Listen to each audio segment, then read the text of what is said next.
All right, good evening, good afternoon, good morning from wherever part of the world you are tuning in from. Welcome to Kenya Newslink. I'm your host, Jakes, the moderator, and this, of course, is your daily political talk show at Kenya Newslink. Karibuni sana wadau. We were back by the end of the day. Tulikuwa tusharudi mchana. I'm sure you saw us. Now we are now fully back. Asante sana kwa kutukaribisha na kuwa miongoni mwa wale ambao huwa mnajiunga nasi kila inapotimia hii masaa na hii wakati wa hii show, unajiunga nasi na tunakuwa na show moja fiti tu sana. Thank you very very much. Asante sana. Join us even as we start this fantastic show. Welcome, ladies and gentlemen. I hope you are well. I hope you are doing just about fine. Karibu sana, wawili watatu wakaribishe kwa kulike na kwa kusubscribe to our channel. Okay, our channel is Kenya Newslink. Hapa ndio home, hapa ndipo unapata burudani kama hii. Kile inapotimia masaa kama haya, unajikuta umeingia na tunakuwa na show moja fiti tu sana. Welcome, ladies and gentlemen. I just hope you are well and I know you are doing fantastic. Okay, karibu sana watu wangu wa mbali, watu wa karibu. Hii ni show yenyu ambayo ndio tu imeanza na ndio tu tumekaribisha watu. Okay, hujamisi chochote. Okay, so welcome to this fantastic evening's edition. I have a great show lined up for you. I'm telling you. Siasa usiweke mahali ambapo itaweza kukudhuru kwa sababu any moment ina changing. Here in Kenya things change as though that's the norm. It was nabadilika every now and then. I'm telling you, if is anything to go by, right now, Gachagua is almost being replaced. Almost being replaced. If the sentiments by one William Ruto are anything to go by, we could be staring at a replacement from the DP, from the deputy president. Okay, not now, maybe in 2027 when we go back to the elections. Karibu sana. I hope you are fantastic. I'm equally doing quite fine, and I know you are doing quite well yourself. Welcome to this show. This is your host, Jakes, and I am glad to be part of this great conversation. Karibu tu sana.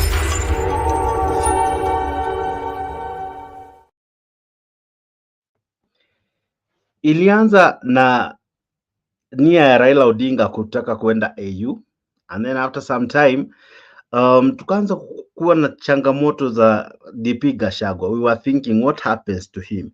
He's one who had said ata make sure Raila Odinga does not come close to State House. He had said America load blocks all over. Okay, in fact he said Raila Odinga will not come close to this government. Now, funny enough, soon days later or weeks later, we have seen an increased dalliance between one William Ruto and the other person, Raila Odinga. And now that led to Raila Odinga being choosing to go to AU. Now, him choosing to go to AU has created two things. Number one, succession for him in terms of him being the party leader of ODM and equally Azimio. So we need to talk about that. The other thing we're not going to talk about is the meeting that happened today, the G7 meeting. It is based on the 7 governors in our country. Now, the 7 governors, that is Anne Mumbi Waiguru, Susan Kihika, Mbarile, Cecile Mbarile. We have the women, sorry, the governor for Tana, not Tana River, I'm forgetting her name. Fatuma something. Then there's equally the Meru governor, and all these women create or form together with Homa Bay governor. They form the G7. All right, the G7 governors, or the 7 governors, today had a meeting, and in the meeting therein, the president was there, and there's an issue that has been there being peddled for quite some time: the 2/3 gender rule. And today, the president made a very interesting sentiment or a statement that is what informs the show. That if you have a candidate who is a male, and that candidate also have a running mate, whether a governor or a president, the running mate should be from either gender. Now, that one really now creates an interesting twist. because Gachagua is the current deputy president. If this was to take in effect come 2027, it means Gachagua will be a one-term deputy president. Or could the vice versa be true? Will William Ruto say, now that Gachagua, I have served as a president for one term and I want to change some things, can you be the president and then you look for a female running mate? Anyway, that one I'm sure cannot even happen. But if that was true, could we be seeing at a change in leadership? Could we be seeing a change in leadership come 2027? And who could be the female candidate? Of course, others are saying we have like Anne Mumbi Waiguru, who is her term is coming to an end. This is a second term. Could this be her moment? All right. Could this be her moment among many other women who probably would rise to the occasion, given that this is a situation where we find one Rigiji as the current DP might not be able to to to make it come 2027 as a DP if the statements by William Ruto are anything to go by. So let's begin from there. I'll be playing some clips and equally I'll be having some guests joining me. But karibu sana kwa Kenya News Link. Hapa tuko nayo show fiti. We are about to discuss quite a lot, so be part of this great conversation about to happen here at Kenya Newslink. We'll look at what does it mean to have Oparanya and Joho replace Raila Odinga at the helm of ODM. What does it even mean? Will we equally see a change of guard or a change of leadership in Azimio? Who will Raila Odinga hand over the mantle to, and will Kenya embrace that person? And will that person inherit the proverbial Baba's voting basket or his stronghold? Will that be the case? Okay, Oparanya and Joho, je, wametosha? Okay, those are the things we'll be looking at, and those are the things that will be informing this conversation. What happens to the other guys? Because if you look at Joho and Oparanya, none of them come from Luo Nyanza. What happens to the likes of Mbadi, who was nominated or rather was endorsed by the wife, that is Ida Odinga? What happens to Opio Wandai? What happens to Babu Owino? What happens to them? Okay, of course, I don't mean to sound tribal, but eventually those are the questions that need to be answered. Who will eventually equally inherit the Luo kind of kingship, if that is anything that exists? So those are the things we'll be looking at in this show, and we'll be trying to look at all that in a nutshell. So karibu sana, jibambe kwa kuketi na kutazama. Ninayo vitu mingi sana ya kuonyesha, lakini wacha tuanze na Rigathi Gachagua. Let's try to go back just a few days ago, then come back to what the president said. Here we go, even as I invite my panelists to join me in. So sit back, relax, let us have a great show. The announcement was made today by Tanzanian President. The former president has been undergoing treatment when we get details. But moving on to other stories, Deputy President Rigathi Gachagua seems to be a man at a crossroads following the new bromance between President William Ruto and Azimio leader Raila Odinga. The Deputy President has been on record on several occasions saying that he will never allow any kind of handshake between the President and opposition chief. As our senior political affairs reporter Chris Diary reports, Deputy President Rigathi Gachagua is said to have shied away from the new bromance between his boss and opposition chief Raila Odinga. Take a look. Since the declaration of ODM leader Raila Odinga that he will be seeking the topmost African Union seat, this has left tags wagging in the political divide. Though they have insisted on supporting Odinga's candidature, a section of Kenya Kwanza leaders have been left at a crossroads on the next course of action, especially after they had vowed not to allow any talks between their boss, President William Ruto, and opposition chief Raila Odinga. Wewe mzee sikia, we have no business within our government. Hatuna haja na hatugojei wewe, we are not looking for you and we have no time. The last time uliingia serikali ya Uhuru Kenyatta aliharibu wako haribu. Mungetaka akaribie serikali yetu? Mungetaka akaribie? Stop saying that people can force you to come to this government. Forget about being forced or coerced. We are not interested because sisi tuko na kazi ya kufanya. Na sababu nimesikia dada yangu wa Mushomba akisema ati kama iko mkata inakatwa, hiyo mkata iko na William Ruto na Rigathi Gachagua. Kisu ni mimi nimeshika na siachili. Hiyo kisu mimi siwezi achilia. Muniite hardliner, muniite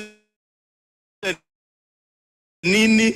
The tussle over the 2022 elections had left the two warring sides going for each other's jugular, with Deputy President Rigathi Gachagua not shying away from reprimanding Raila. Kazi ya kufanya, tumepata rais ambaye ako na maono ya kufanya kazi.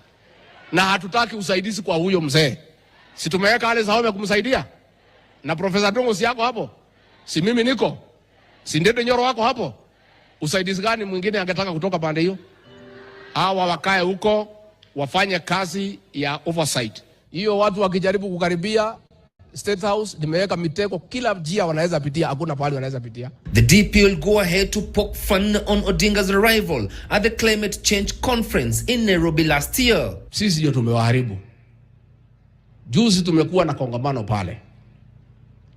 Mimi niko pale, rais ameniambia nikaribishe marais wote wa Kenya na niwapeleke kwake. Mimi niko pale. Nimekaribisha marais, napelekea rais. Nakaribisha, napeleka. Nakaribisha, nakipeleka. Sasa ile mzee sijui alipitia wapi. Sasa nikiwa nimekaa pale nauliza hii ni rais ya wapi, kufunguliwa ni ile mzee ya maandamano. Bas, mimi unajua ni muungwana, nikamkaribisha namwambia okay, karibu kwa mkutano. Sasa yeye ati anaenda kwenda pahali marais wanakaa, ati akae. Yeye ni rais ya nchi gani? Hakuna mtu amemchagua. So we are also encouraging bad habits. President Ruto and Raila newfound relationship appearing to put Ruto's number 2 in an awkward position. Just how will Rigathi fit in the new political arithmetics? Chris Dairo, KTN News, Nairobi. All right, so that happened.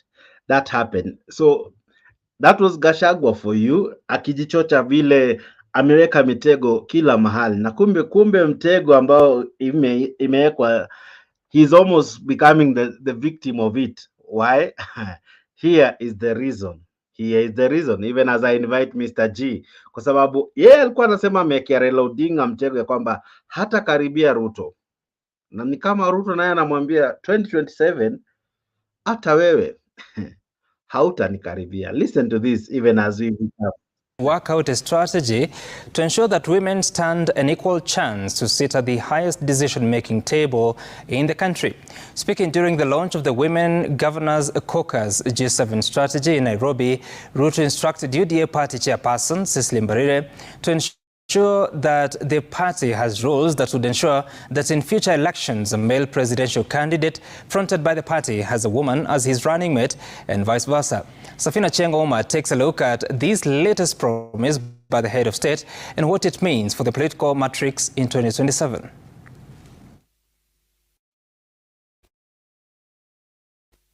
It was during the launch of the Women Governors Caucus G7 strategy in Nairobi that President William Ruto sustained his commitment to ensure that the dream of achieving the elusive two-thirds gender rule in leadership is realized during his term in office. It has been a back and forth for now over 10 years. I want to commit to the women of Kenya that this time round, we will make sure that the two-thirds gender rule is attained. Amidst ululation from the women leaders, Ruto would make yet another promise, working out a strategy to ensure that women stand an equal chance to sit at the highest decision-making table in the country. When Rigiji and myself tukifika hapo mbele na tumepangana, tumekubaliana vile itaenda, we must also agree that going forward, if a man is a candidate for president in our party, the woman must be the runner. This promise, if fulfilled, could disrupt the 2027 political matrix, a supposed gentleman's agreement that will see Ruto's deputy Rigathi Gachagua become his successor when he exits power, a pact that is now in a state of limbo, all courtesy of President Ruto's latest remarks.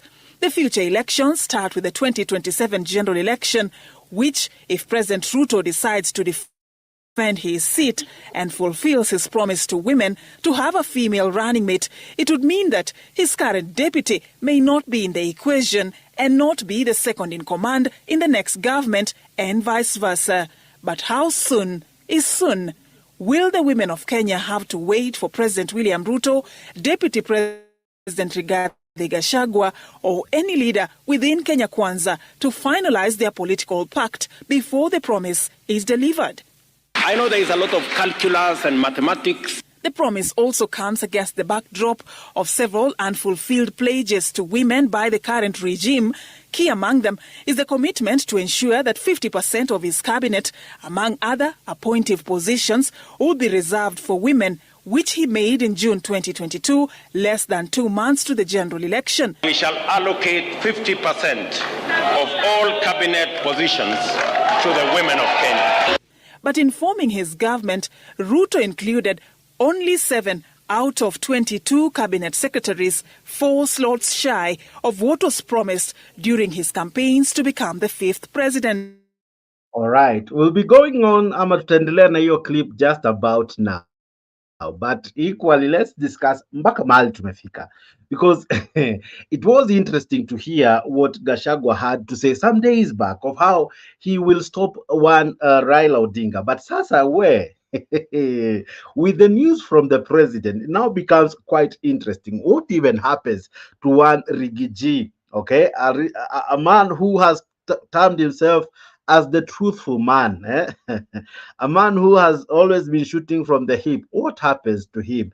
Will this create a change in how they have been working together? Of course, some have even been saying he has been skiving some meetings from William Ruto or from State House. How true that is, we are yet to get the veracity of that. But the picture on the ground is interesting. Already kwa ground pia ana struggle to maintain his ability to be the Mount Kenya spokesperson, given that tuko naye akina Dende Nyoro coming up, the new track hawampei nafasi, okay? Sasa ndo hiyo sasa ameletewa another card, the female card, and I'm telling you, if it is put in law, that one he cannot be able to defeat it. So what happens? Wow. I would want to hear from you. Zaidi ya yote tujuze hapo kwa comment section, maoni yako ni yapi? Wacha tuwe na time poa ya kudiscuss and try to debate and even ask ourselves what happens from here henceforth. Okay, is Gachagua a man under siege, as they normally say it, and his seat as the deputy president, what happens to it? Okay. Wow. Where do I begin? I see Alex is in, and equally Mr. G amejaja. Mr. G, good evening. Good evening, sir. How are you? I'm fantastic. Karibu sana kwa show. Asante sana. Nimeona amekuwa na a very good show this afternoon. Although I heard I think it was a misleading. Nilienda kwa Mtembei nikaona notification inaniambia saa 7:30. So nikija saa 7:30 tayari show imeisha. Yeah. But I'm doing good. I thank you guys for the great show. All right. Karibu sana, karibu sana. Yeah, it was Alex, nice. Happy to be Mr. Alex. Alex, good evening. How are you? I'm very fine. I'm fantastic. Okay. I thank God for another day. I'm en route to my house. So I said, let me just listen to what we have to say. All right, we have a great show lined up for us, ladies and gentlemen. This one is a show you don't want to miss. And equally, you can join us. Nimekutumia link hapo kwa comment section. Kupitia link inakutuma moja kwa moja hadi kwa studio. How do you go about it? Unaguza hiyo link. Iko kwa comment section. Unaiguza, itakuwa na different color from all the comments. You touch it. When you touch it, it opens another app. Okay? That app is known as StreamYard. Ukiingia StreamYard, unafanya vitu viwili very important. Kwanza unaasha kamera, iko hapo, unaiasha. Pili una activate mic, iko tu hapo, alafu unaandika jina. Kazi simple. Una click enter, unajikuta uko ndani ya show. Tunayo show moja fiti ambayo iko about to happen. All right, let's listen in to what these fine gentlemen and you as well, you have to say concerning the sentiments that have come on from one President William Ruto, and equally also the shocking revelation that has come from Raila Odinga. We'll be looking at all that and more in this show tonight. But zaidi yote, karibu sana, okay? Subscribe to Kenya News Link and be part of this great, awesome channel.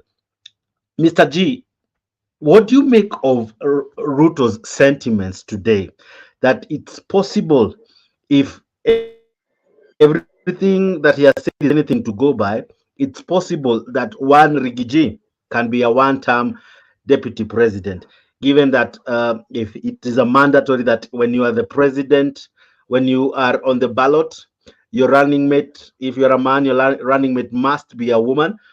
What do you make of it? Is it something that should worry Gachagua? No, Gachagua is a man that has been under a siege for a very long time. Let's go back Mali ilianzia. Wakati they were choosing, wakati Ruto was choosing deputy president, I think it took almost 2 to 3 days when they were choosing. Na in fact, ilifika time wakaanza kukesha, hata hawakuweza kulala, trying to get somebody who can be a good person, our deputy president wa Ruto. And we are being told that they decided to vote, because it is not an easy task. They decided to vote. Walipo vote, I'm told that Gachagua alipata only 2. I think he got 2 votes. Is either 2 ama kama alipata mingi alipata 3 votes. And those other votes ambayo ilikuwa more than 20, around 20 ama 30 something zilienda kwa huyu ambaye sasa ni interior anaitwanga nani, Kindiki. So Kindiki won those Kindiki won the vote. Kuanzia pale utaona kuwa tayari kuwa this guy alikuwa haitajiki. But now this guy is a man ambaye alikuwa na pesa. Alikuwa na pesa mingi. Sasa ile pesa ambayo alicontribute kwa hiyo chama ndio ilimfanya ikawa sasa ni lazima achukue, kwa sababu alisema ni lazima baki pale ama mambo yaribike. Na kwa sababu hao watu wengine walikuwa hawana muscles naongea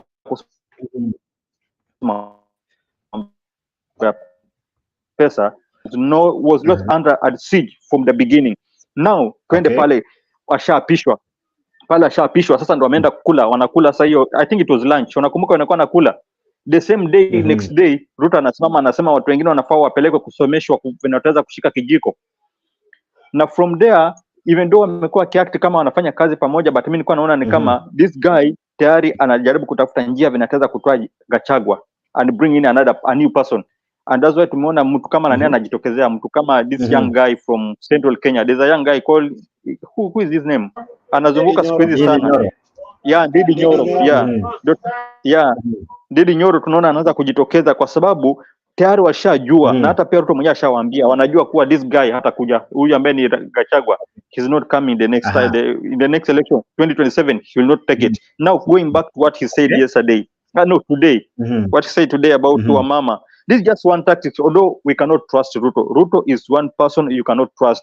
Akiwa na campaign, he told us that atakuwa na 50-50 kwa his government, women and men. What happened? We got less than 10. We got less than 10 women. I think there were 7 ama how much? I think around 7, So you cannot trust Ruto. But what I know, Gachagua will not come back. But about women, it will not happen. Ataenda tuna maybe atana na Ndini Nyoro ama aende with another guy. But the issue ya Gachagua asahau. That question asahau kabisa. Lakini Mr. G, at one point ilikaa kana kwamba Gachagua is the man. In fact, one time aliulizwa, why did you choose Gachagua? Alisema he's a mobilizer, he's an active person, he has a stand in the mountain, he's someone who is vibrant. So what do you think has changed? Why the sudden change of heart from one William Ruto? There's nothing like change. Gachagua was just a puppet. Ujue kuna vitu ambazo Ruto alikuwa zifanya, haizi sema. So he was to use nini Gachagua kwa sababu Gachagua huwa haogopi. So anaambia Gachagua ende useme hivi, and Gachagua is somebody ambaye ni yes sir. Na Ruto anataka watu kama hao. These guys ambao they cannot defend themselves. Akiambia anything, he's a guy ambaye lazima aseme yes sir. So Gachagua is one of them. That's why uko unaona hizo watu ambaye uje ukitaka kujua umbwa ya mtu mahali utasikia kuna msemo kuna tumika. How is that msemo? Ati umbwa ya mtu ukitaka kusikia ukitaka kujua mtu unasikia sijui nini? Something like dogs. Kuna msemo kama hiyo. Sasa ukisikiza utajua ukweli uko. Ndio hiyo Gachagua is a yes man. So Gachagua is one man ambaye is yes sir. Okay. So according to you, Gachagua was just a means to the end. Sasa his usefulness imeisha. Now it's time we move on. We look for someone else. Exactly. Kwanza with this scenario ambayo inaendelea sasa hii, this thing of handshake and the friendship between Raila and Ruto. Kumbuka Raila hataki kuona Gachagua kabisa. So these are just other additional things ambazo zinachangia Gachagua kutolewa kwa picture. These are the things ambazo zitatokea tu. Yeah. Okay. All right. Shikilia tu hapo, nakuja kwako tu saa hizi. Ninaye rafiki yangu mwingine anaitwa Omolo. Na sijui nilikuwa nimeona kwa kamera amejificha tena, na Alex pia. Lakini kama wangepata kujileta kwa kamera ningeshukuru zaidi. Omolo, karibu sana. Vipi kakaangu za masiku? Nashukuru sana bwana Jack. Sauti yako iko murwa leo na kuona uko fiti, uko gangari kabisa. Niko sawa sana kwanza kumbuka vizuri fika ya kwamba ulisema ulikampenia William Ruto, meaning wakati alichagua Rigiji ulifurahia. Sasa Rigiji anakuwa replaced. Maoni yako ni yapi? Tunafaa tumreplace ama kuna challenge mahali? Unajua Ruto kwanza ni skill nzuri sana. Saizi alipita katika platform ya mahasla. Sasa hiyo hustlers ayuzi tena. Sasa nataka kuja sasa katika platform ya wanawake, ya women. And Kenyans should totally reject it. Because presidency is not about gender. If you are elected president, you are to represent everybody. Men, women, children, old people, disabled, everybody. So hakuna cha kusema kwamba lazima mwanamke akuwe deputy president if a man is the president. So yeye sasa anataka kutumia hiyo narrative ya wanawake ndio kukue kama slogan yake ya the next campaign.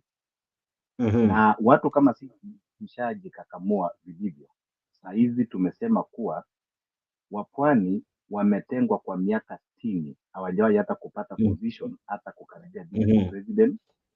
Na Waislamu pia wametengwa sana, hawajawahi hata kupata nafasi kubwa katika serikali. Kwa hivyo saa hizi tunasema ile narrative na ndio tunauza saa hizi, tunasema 2027 ni Muslim Christian ticket ama Muslim ticket. That is period. Sababu hii mambo ya Ruto kukujaga wakati mwingine aligawanya watu kwa misingi ya class, kwamba hustlers versus diners. Saa hizi anakuja sasa women versus, so they have to be represented. Now we are saying it is enough. Now let us also give our brothers in coast chance and our brothers Muslim. Kenya is not a Christian country. Kenya is not one religion. Kenya belongs to everybody. Tumeona leo Raila amemwendoze Joho kwa anaweza kuwa flag bearer, and we hope kwamba Joho atakuwa flag bearer na tutamsupport. Nataka Omolo, ongeza sauti. Omolo, ongeza sauti tafadhali. Nafikiri nasikika, labda hapo ndio shida Alex. Karibisha tu sauti yako karibu na hausikiki vizuri. Karibia tu kidogo. Nakusikia lakini kwa umbali. Karibia tu kidogo. Okay. Aya, sasa inua basi. Hapo uko sawa. Inua sasa sauti, twende kazi. Kwa hivyo tunasema kule tunaenda sasa, tunasema kwamba coast bare minimum akuwe deputy president mtu kutoka coast na Muislamu. Tunasema saizi ni Muslim Christian ticket ama Muslim ticket. Wacha Kenya pia itawaliwe na religion nyingine. Kenya is not a Christian country, kwamba ati mtu Muislamu hawezi kuongoza ama mtu wa kutoka pwani hawezi ongoza. Tuache narrative ya kusema ati wanawake have enough representation. Na kama mwanamke anataka kucontest, hakuna mtu amemkataza. Constitution yetu ina allow any gender to vie for presidency. Mama Ngilo aliwahi kuvai. Any woman that feel akona agenda, she can go ahead and sell the agenda, lakini si kuja kusema ati positions are reserved ati based on gender parity. This talk hata hii ya two gender, I think ni kitu ambao Wakenya wanafaa kuangalia vizuri. It is only in Kenya that we are coming with those kind of idea. Kenya hatujawahi kuwa na shida kubagua wanawake katika historia yetu, na hakuna mwanamke ambao amesimama katika kusimama. Kenya tumekuwa ni watu ambao tunasupport. Kwanza hata siku hizi hata wanawake wana nguvu kushinda wanaume. So the post ambao ziko ni the elected post, not a nominated post. So the deputy presidency ni kitu pia ambao ni ya watu wanakuwa elected katika nomination ya party. So ili kitu tunasema ni kuwa wawache hiyo narrative ya kusema kuwa ati lazima mwanamke ndiye akuwe deputy president in the context. Unajua kwamba ndiye anajaribu kutoa Gachagua, anataka kumweka either Susan Kihika ama Waiguru, ama anafikiri ile alliance yake na Raila itafanya amlete Gladys Wanga.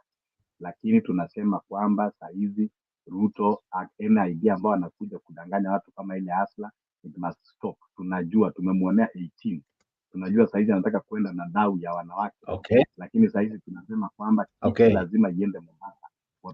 Yes, saa hizi Mombasa, kama kita iwezi enda Mombasa watawacha kupiga kura na ile MRC rudi, wacha nao wajitegemee. Huwezi kunyanyasa one region for 6 years.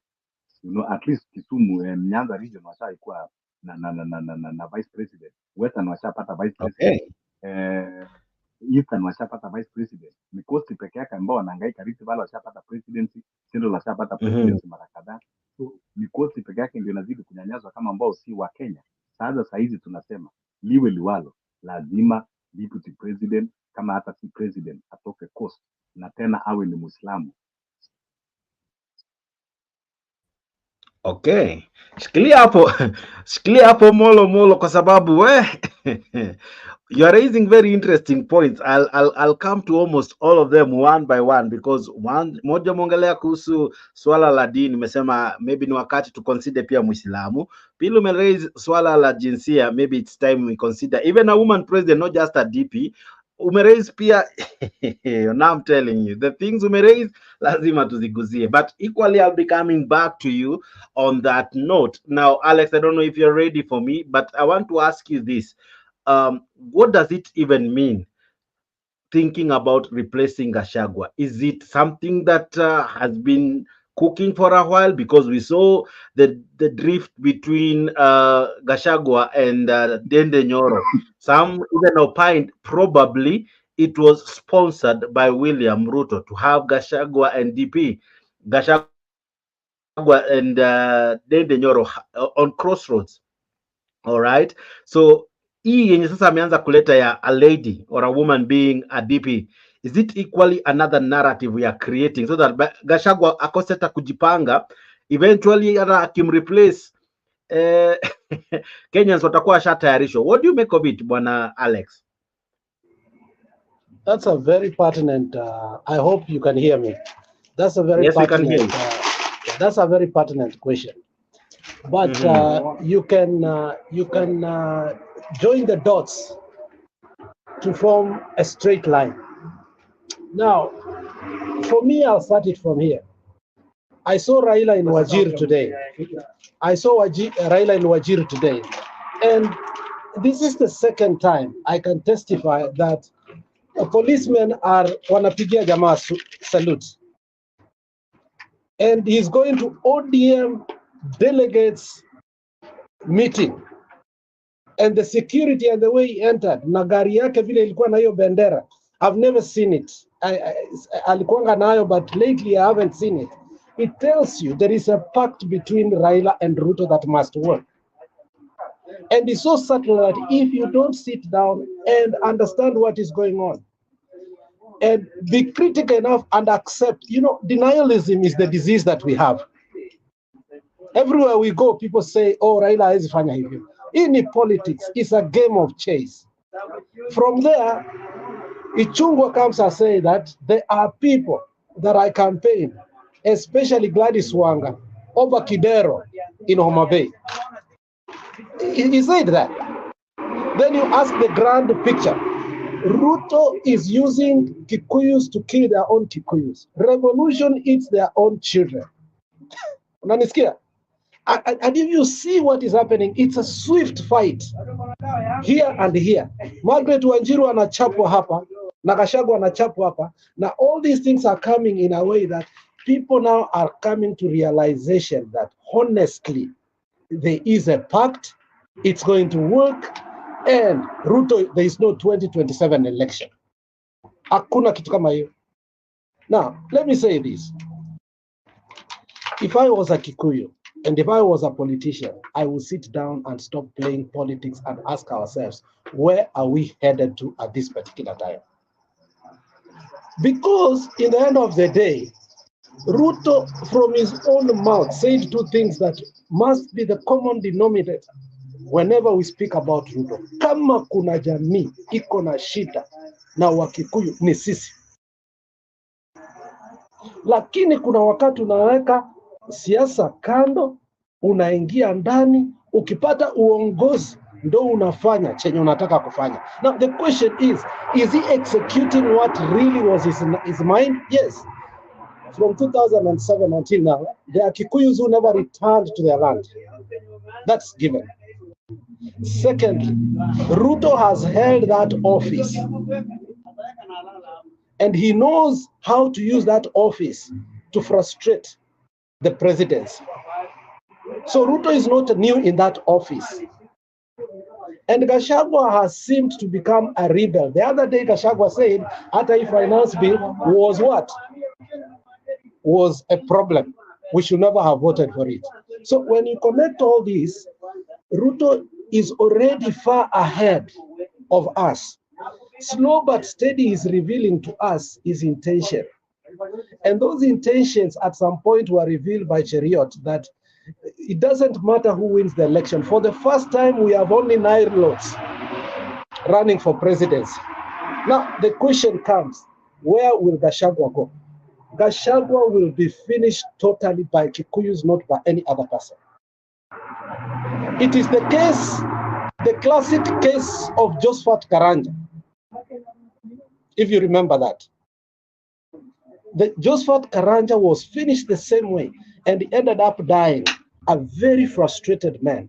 I wish he would have remained to be the lecturer in Nairobi University. Now, where does Gachagua go?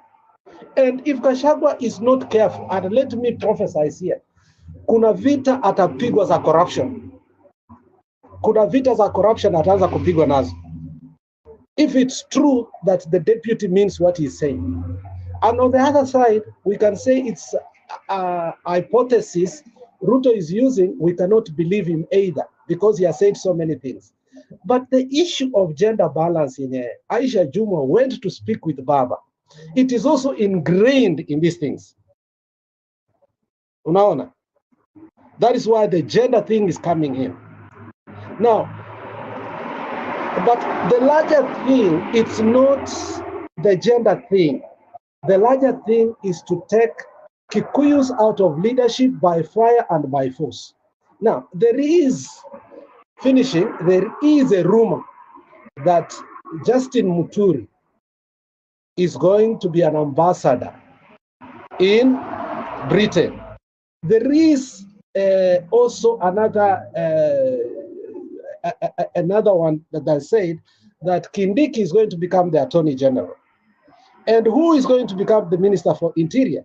I saw that number, I've forgotten. So that realignment, you know, after 1 year of governance, most presidents in the world, at least 90% do what is called reshuffling. So Ruto is realigning himself to reshuffle his cabinet, but also ingrain some of the people from where? From the opposition, which is the minority. And that is what will surprise and eat Gachagua more than anything. Ile mikakata aliweka yote, kuna mtu ataenda State House, watu wanalala State House sasa. Na si watu wa UDA. So that's all I can say, that all right. Ruto understands the politics of Kenya than us. We are only becoming spectators now. Thank you.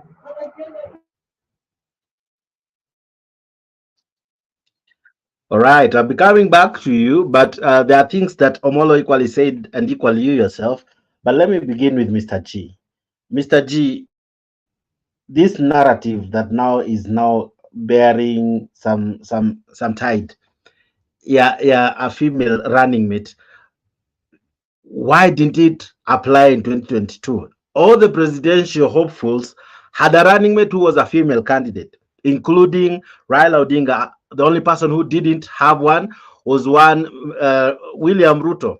But how did he craft it? He said he will make sure that in his cabinet he will have a 50-50 form of um, cabinet. Unfortunately, that wasn't to be.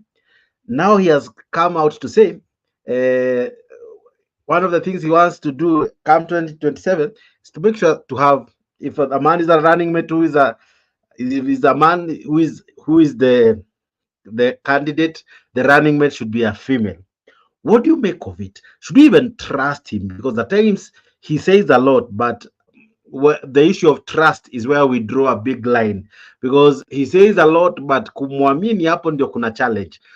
Can we believe him, or should we anticipate that come 2027 he will renege what he has said? Okay, on the issue of believing, we cannot believe Ruto. You can't believe Ruto because this is a guy, he's so cunning. Okay, I think Eric should mute. Kuna makelele mingi sana. Yeah. The guy is so cunning and is a big liar.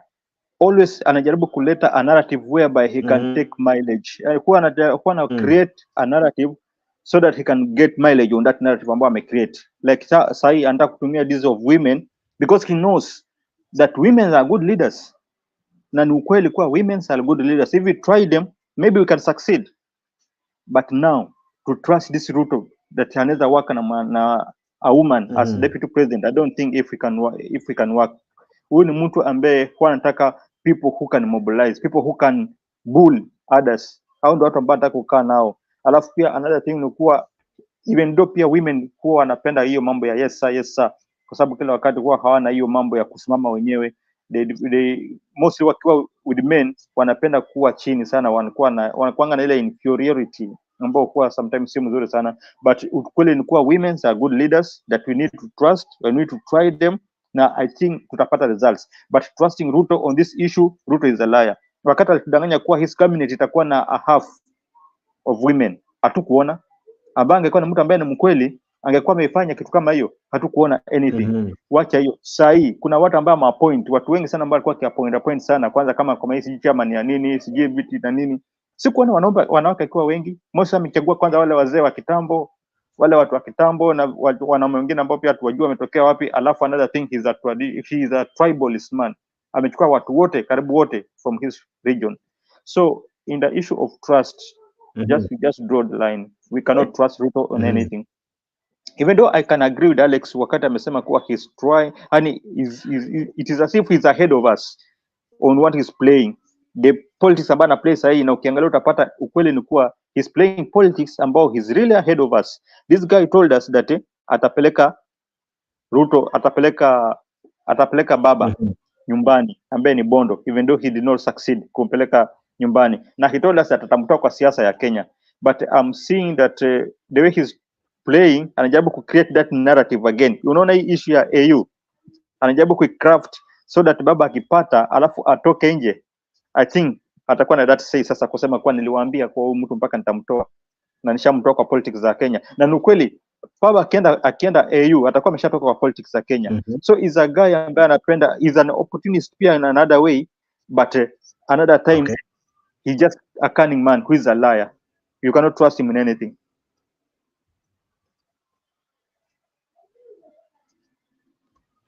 An opportunist who is a liar. You cannot trust him in anything. Now, Omolo Molo, I want to come to you, and I want to ask you this question, Omolo Molo.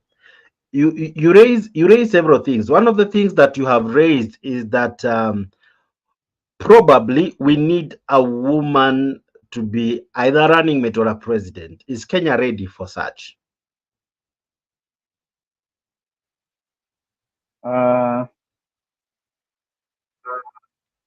Kenya is not ready for a woman presidency because you can even check on the number of governors. Out of 47, we only have 6 or 7 governors. One is even running on independent.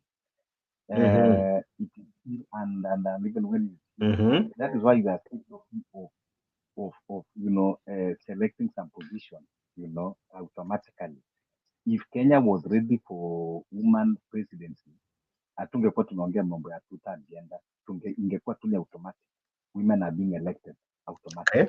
You know. Omolo, we can't hear you at all. Please, we cannot. We are struggling to hear you.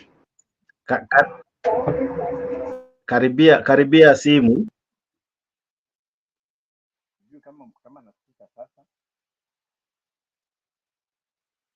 Now it's even worse. You are slightly better.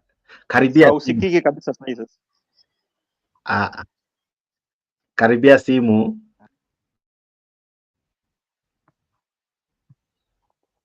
Niko better sasa. All right. Sasa uko slightly better, but go ahead. Yeah, so what I was saying is that we are not ready for woman president. And that is why we're still talking of how to comply with the two-term women gender. Because if we were ready for women leadership, we could not be talking of reserving some positions for women. It should be automatic. They will just be elected. Okay. So since we are still talking of reserving some seats for them, that means Kenya is still not yet ready for women president. Now, another thing that I wanted to touch on is the issue of Gachagua. Number two, Ruto has two cards that he's playing. One, ni create your narrative ya wanawake, and then secondly, because he wants to, because anajua this will be his last term, and he wants to make a legacy. So he will not need a powerful deputy president. He needs the one that he can be able to override. Because as it seems now, Gachagua is too hot for him. Okay. Because Gachagua is all over the place. And always in everything, always acting on everything. So he's keeping him on so much on toes that you see that if he continue in the second term, Nigasaki itakuwa ni kama Uhuru Kenyatta. He might end up losing, So he's trying to avoid that. So he will need a soft deputy president so that he will be under control of everything, and even he will be, in a better position to handpick the possible successor that will succeed in 2032. Okay. That is where we plan. But now you know that if Gachagua is given another chance, Gachagua will be maybe also competing to buy in 2032. And maybe he is not his choice. Because I believe that Ruto, by now, he had his choice of that he wants to be successor. And the friendship between Ruto and Gachagua is purely politics. They don't have anything in common. We were just united by one factor called Raila. So, and after this politics, everybody will go about his business.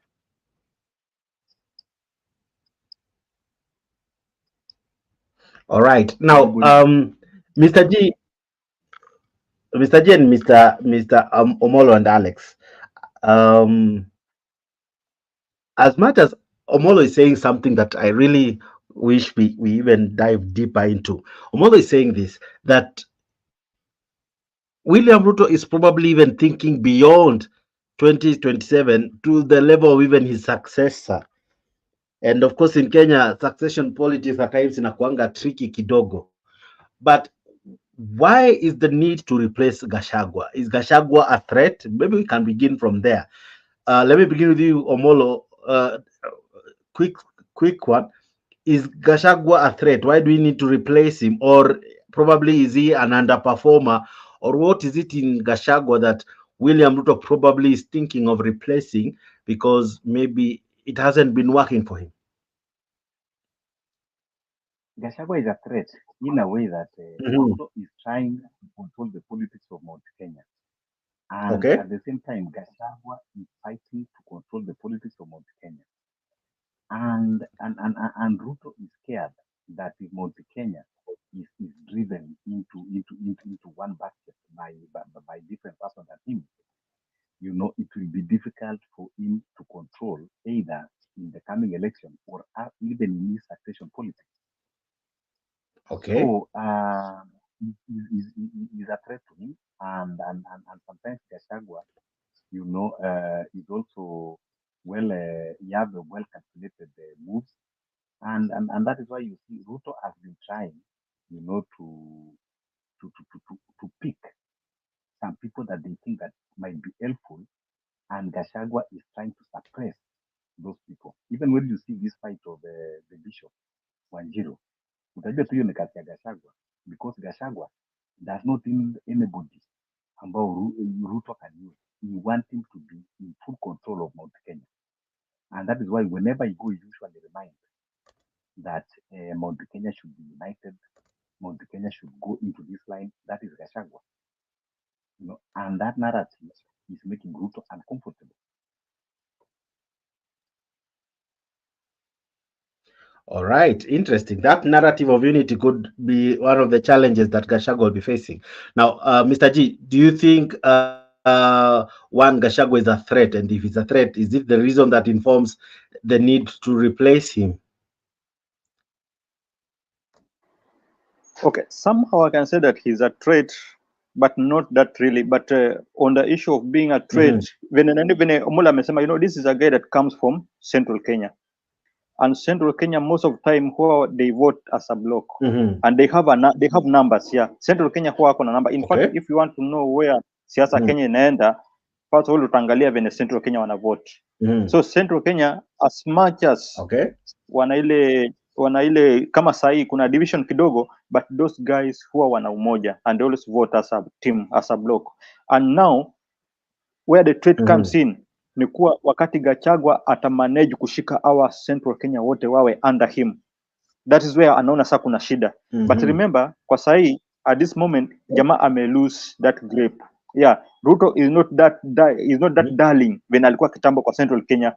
Sahi watu wengi wametoka kwake. Watu wataka kusikia mambo yake, wataka kusikia story yake kwa sababu amewa let down sana. So the guy knows that in Central Kenya hatapata votes ambazo amepata. That's why he's going out. Unaona anajaribu kwenda huko Nyanza na kenda pia Western, because he's trying now to look for another base whereby anaweza kuwadanganya kama ataweza kumkubali then apate votes. Na anaweza manage kupata kwa Nyanza because of this narrative ambayo nimekuambia anatengeneza, the narrative of AU hii ambayo anajaribu kucraft kwa enda anasaidia baba. This is a narrative ambayo anataka kuitumia so that akienda Nyanza atawaambia ni mimi nilisaidia mtoto wenyu mpaka akawa president wa presidency. Na hapo kuna some of these people from Central Kenya watamkubali, you see. But tukienda kwa Central Kenya bado they lack somebody ambao atawa direct. Some people bado wanatrust kwa Ruto, kuwa Uhuru atakuja awasaidie, atakuja wapatie mwelekeo. Others believe in Gachagua. Others bado wako kivyao, wengine wako kando kando, na kama mambo ya kina Kamwene inatokea, siji Kamwene group and what. So in Central Kenya bado kuna division, but they threaten kuwa wakati watashikana wote waongee lugha moja. Hiyo time wakiongea lugha moja then haitakuwa rahisi sana vile Ruto alikuwa anafikiria. So that narrative ya kuwa kuna threat, hiyo pia it is possible. Anaweza kuwa namuona kama threat, but another thing naweza sema Gachagua is also incompetent. Gachagua is not that leader that can deliver what you want in the issue, in the matters of success. Wacha hii mambo ya loose mouth, is a loose mouth. This is a person ambao kumwambia tusi mtu atatusi. So he's good in mambo ya loose mouth, hii mambo ya kutukana watu na kufanya vitu ambazo haziko. The comedy part hapo ako best. But tukikamu kwa performing and competency, he's an incompetent person. Yeah, hakuna competent in him. So he's a guy ambaye you cannot trust, na he cannot deliver anything. That is the issue of strategy and I see people commenting.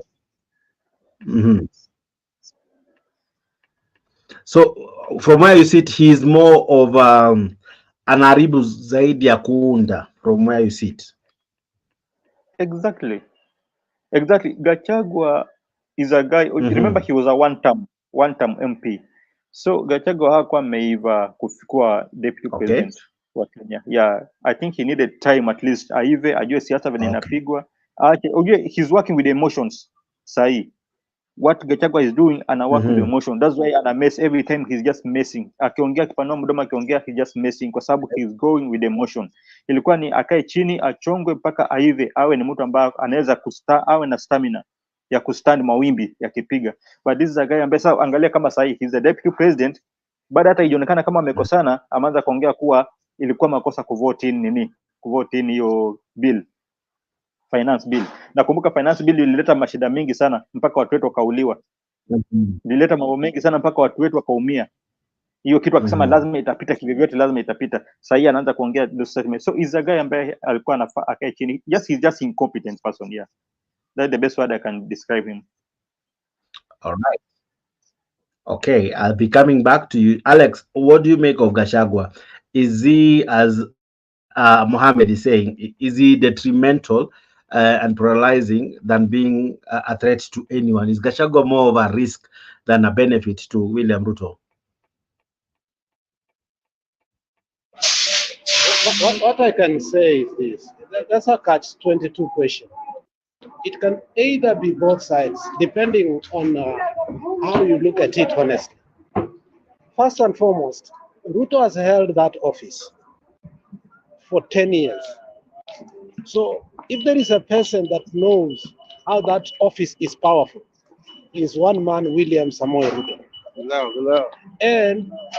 And the problem with that office is this. We had a debate about that office that we never finished. And the debate was, in case a sitting president cannot work with a sitting deputy, what should we do? So we failed to solve that problem in the previous regime. And it has come to haunt Ruto. And the reason it's haunting Ruto is this. When they came to power, they allocated a lot of money, added money to the officers of ABCD, and right now they have gotten to a point that they've made even that office even more powerful. The last time I checked on that office, people had not been paid in the office of the deputy president due to 2 or 3 things. Mainly, money was being siphoned out of it. So remember, Gachagua sits in the implementation of all the projects in the country. He sits as the head of that office. So you have to look at the angle that there is an office whereby any projects and money that goes to the county, Gachagua sits on. So I beg. Yeah, that's the office. So if you look from that angle, Gachagua is a very powerful man. That Ruto knows how to use that office. And that is why you saw so much corruption of last time was through some ministries that were very powerful. To a point that Ruto used the art office to do an arms deal using a chaser. And we don't know what happened to it. We don't know where the guns went to. We don't know, how much money was given. But people masqueraded. People masqueraded as I'm passing through the road. People masqueraded as police officers, military and intelligence, and they were able to maneuver and do a deal without Matiang'i knowing and without the president's knowledge. And that thing was done at night. And then they started to eliminate people slow but steady. Now, okay, that is one part of it you can look at. Part number 2 is Gachagua does not have the support of his people. Majority of the Kikuyus now are complaining that they were given to Geges. And therefore, he can miasma around Muranga, around Nyeri, not Kiambu, neither Kirinyaga. So then he becomes very weak. So what helped Ruto last time is he solidified his base totally. He held it like balls. And you know what? We couldn't do nothing. So where does Gachagua, who fights for him now? If Ndindi Nyoro is fighting him, Ichung'wah is the one who is saying that, Ichung'wah is saying that the next deputy might be even Gladys Wanga. What he was insinuating is that maybe the next running mate for Ruto might be what? Gladys Wanga. There's a question you asked earlier. Are we, as Kenya, are we ready to have a woman president? For me, I say yes, and it's overdue. If Martha Karua was to become a president, I will support her and I will have faith in her. So if Ruto has to choose a deputy, My problem is that who is a woman? Ruto is not going to choose somebody who is able and have the capacity to run a country in case of incapacitation, maybe he's dead or something of the sort. Ruto is going to choose another minion. Okay? Ruto might even choose Aisha Jumu. Okay? He might do that. And what will you do? Nothing. So that is the case that Ruto does not like. Ruto ako na ugonjwa ya watu wako smart ama watu wako nini? Wamesoma. So Gachagua can be a threat if he knows how to use his office well. But the way the guy, Mohammed amesema, the guy is a mediocre. He is fighting his own people. And he's saying words that every Kenyans are putting memes. Yani tumemwona kama mtu mjinga. A silly psychopath, not a bright psychopath. So those are my sentiments on that. Nitaji, I want to ask you a question that can be tricky, but it's equally an hypothesis. Is it too early to begin such a debate? And you being, for example, in Gashagua's shoes, your boss wants to replace you. Is it possible? Because someone texted me this call WhatsApp in our WhatsApp page, and he asked, "Can Gachagua have a plan B?" And one of the plan B is eliminate the head, be the head. That way you won't be replaced. Is it possible? I think you have seen that text. Is it possible to have a situation where we can have a Magufuli situation in Kenya if Gachagua feels threatened? It's not really possible. But before I say it's not really possible, politics is a game. It's an evil game. Kwa sababu, you remember last time I talked about the guy ambaye aliua his uncle. Uncle alimukuza, but he ended up killing him so that he can take over his area, his kingdom, na akajifanya kuwa king. Let me leave that one apart. 7 days ago, 6 days or 7 days ago, in Chad, we have a president, and we also had an opposition leader, and it came to acknowledge Kumba, the opposition leader and the president, they are cousins. So the president ameua his cousin, and then the opposition leader wa Chad. So these things, politics is a dirty game. It is possible, anything can happen. Although looking at this guy, the way he always conduct himself venye huwa anafanya kazi yake, I'm not sure if he can do that. What I know is that atachezewa tu akili alafu atatupwa, because he's a guy ambaye huwa hafikiri wakati anafanya any decision ambayo anafanya. He's a guy ambaye huwa anaropoka tu, lose mouth, ambaye anapenda tu kutusi watu, kuongea tu anything ambayo inakuja kwa mdomo wake, but he cannot sit down and strategize how he can take power. So I'm looking at it as if itakuwa difficult, like in the Magufuli way. It is not possible to him, but to other people it is possible. Now, this is how William Ruto said it. He said he'll sit and have a conversation with the DP, and they discuss about having a woman running mate. That in its point would mean that DP will be requested, if he can step down come 2027, for a woman running mate, hence rendering him unemployed. Alex, is that even possible? Can you decide to step down so that someone else replaces you simply because you are not a woman? Can that even is it a debate Gachagua would be willing to have? Ruto is insidious. Okay? I've always opined here that Ruto is mendacious. In a manner that word means you are beyond a liar. Yani, it's in your blood. It's in your veins. It's in your arteries.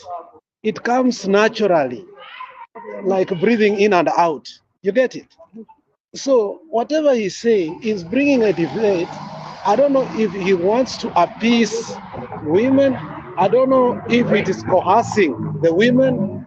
You see, I don't know what he's trying to do. Maybe he's saying this statement at the time that also they want to take Margaret Wanjiru's shamba, so that it looks like he's pro-women, because this woman also started fighting that we don't have enough women in seats and governance.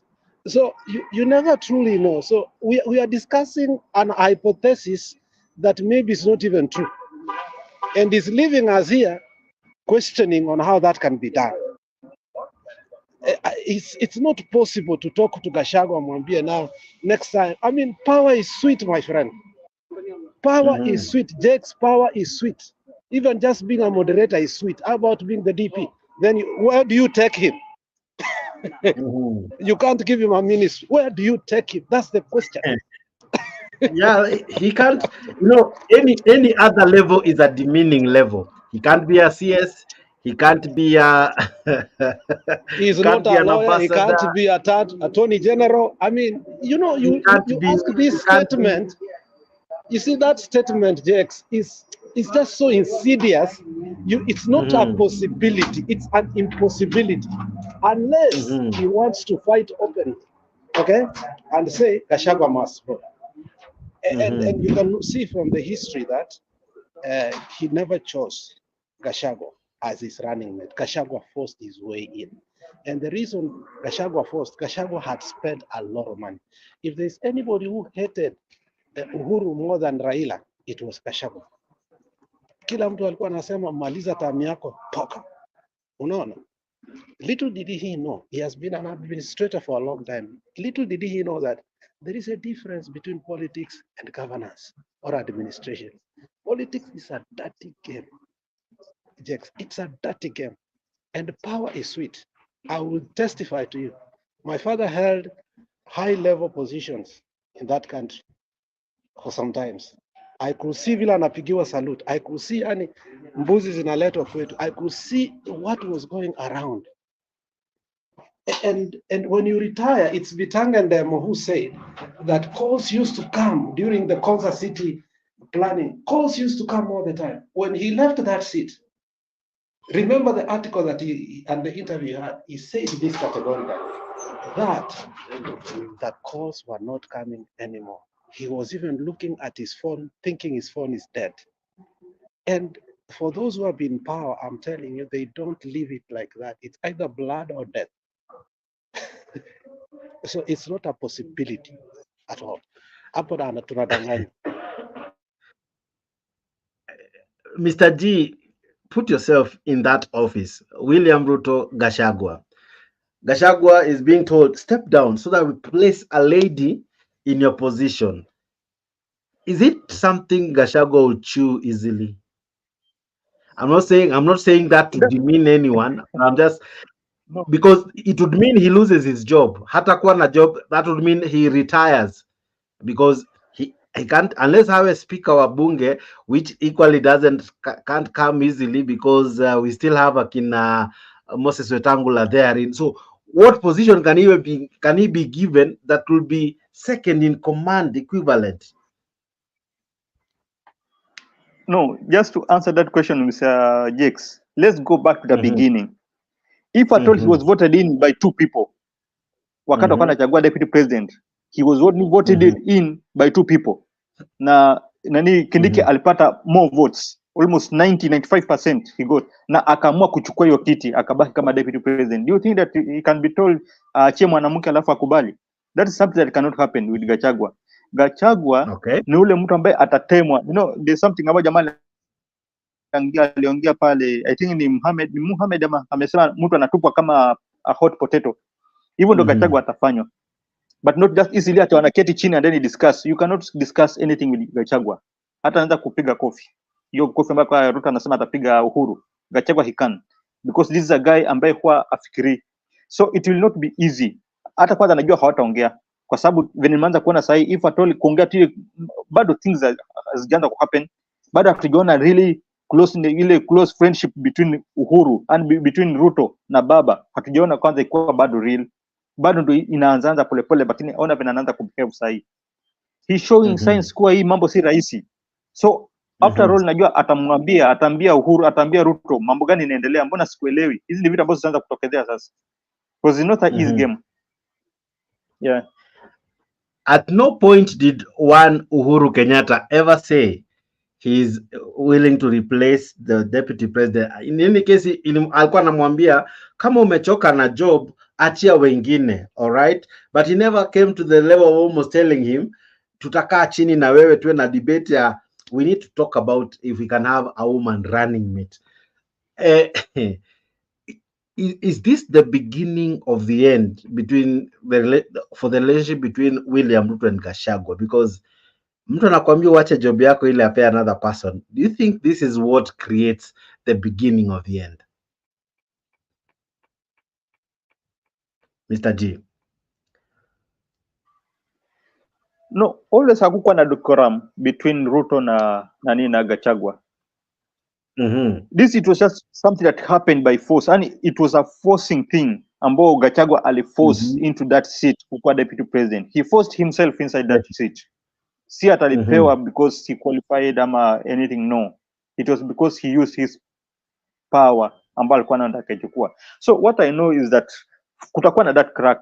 Obvious hawataelewana because remember kama ni mambo ya budget, it is Ruto ambaye alikuwa na push akisema hii kitu tusipopitisha inamharibia msaada zake, inamharibia program zake, inamharibia hizo project zake. Alafu sasa hii deputy president ambaye his deputy president amaanza kuongea against kwa sababu ya things that are happening. Kumaanisha these people they are not in one. Juzi nimeona kuna mkutano alikuwa na State House. Gachagua was nowhere to be seen. Why? Alikuwa ameenda wapi? And yet wamekuwa pamoja kila wakati. These people wameanza kuachana. And by 2022 hawatakuwa pamoja. That play ambayo ilifanyika between Ruto and Uhuru itajirudia kwa watu wawili. Then that would mean something interesting. One of the things that William Ruto said when he was campaigning, he will never allow anyone, he will never allow anyone to mistreat his deputy as he was mistreated. If that was to happen, that now kuko na hiyo debate ya kuwa na running mate that is the lady, will we see an instance where people will now start disrespecting the deputy president because they know in 2027 he's not the person to still be the deputy president, someone else will take his seat. Hapa ndipo watu wataanza kumonyesha madhambi Gachagua kwa sababu think about it, when the handshake ilikuwa moto sana, some people like Matiang'i never regarded William Ruto in any way. Is it the beginning where we'll now see people who have high offices as well waanze kushow one Gachagua the middle finger, the proverbial middle finger? Exactly, it will happen. But you know, as I told you, Mr. Jakes, on the issue of Ruto, you cannot trust Ruto. Ruto ni mtu ambaye aliambia watu watakuwa na simu, watakuwa napiga free bundles, watakuwa sijui watumii airtime, watakuwa sijui watumii nini, ambayo ilikuwa ni uongo. This is the guy ambaye aliongea mambo mengi. So you cannot trust Ruto. Ruto huyo mtoe kabisa kwa equation. But on the issue of Gachagua, always at a frustrated Gachagua, you know, what you plant, always utaivuna. So what he planted when he was in the government of Uhuru, that is what ataenda kuivuna yeye hapa. Wacha Alex atoe maoni yake. Alex, is it the beginning of the very end between Gachagua and William Ruto? And is this where William Ruto will be tested on this statement, where he said, I'll never allow my deputy president, if I become president, apitie mateso yenye nilipitia. Is this now where it all begins?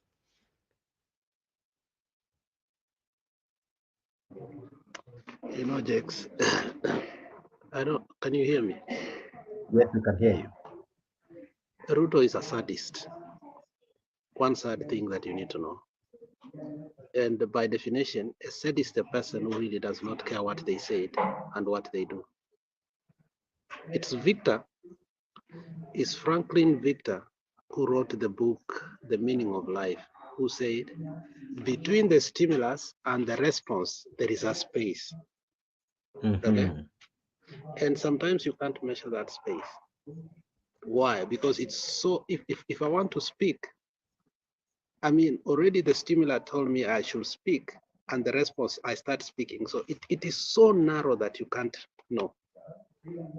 So Ruto between his stimuli and his response is faster than anybody. So the guy, I don't know if he remembers some things that he says. However, Ruto is bound to do anything.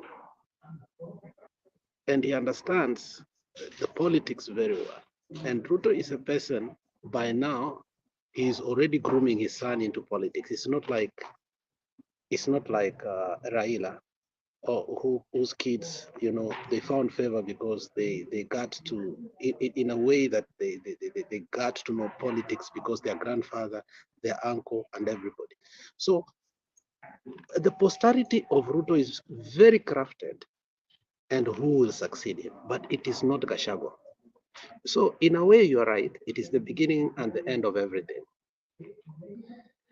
How it will be executed, it is what Wetangula said. The divorce is going to be nasty and what? You can remind me. He said the divorce It will was be going to be nasty. messy, it will be nasty, and it will be noisy. And we are going to see that. So that noise has started. Now we are waiting the nastiness, okay? The noise has started. The nastiness hasn't. When Gachagua will respond, you will hear how he will respond. And I know he's going to be attacked. He's going to be attacked by his people fearlessly. Now, Gachagua already is walking on eggshells. One of the things he has come out to bite him in his behind is the financial bill that now seeks to attack the farmer, the mtu huko chini. And today I'm asking very interesting questions.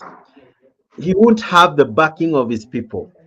What do you make of it being that William Ruto has created so many loopholes from the finance bill that the mountain will not support really their one son Gachagua kwa sababu already they are suffering, na in fact alimpa docket ya kusimamia majani na kahawa, alimpea hiyo ukulima he gave him that docket so in a so crafty way, and then create a financial bill that by the end of the day iko na loopholes zenye zinamfanya wabishane, including with his MPs from his backyard.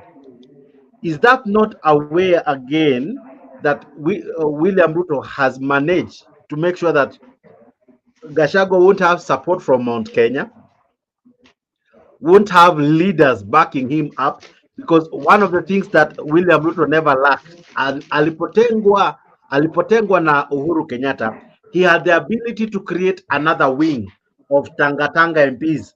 All right, Gachagua is yet to do that. So what am I asking you? Has William Ruto managed to weaken Gachagua that he cannot pull a William Ruto strategy that he did in the handshake moment, that ataachwa akiwa so isolated that replacing him won't be as difficult? And you're right on that. And I said it earlier that Gachagua, shida yake ni moja.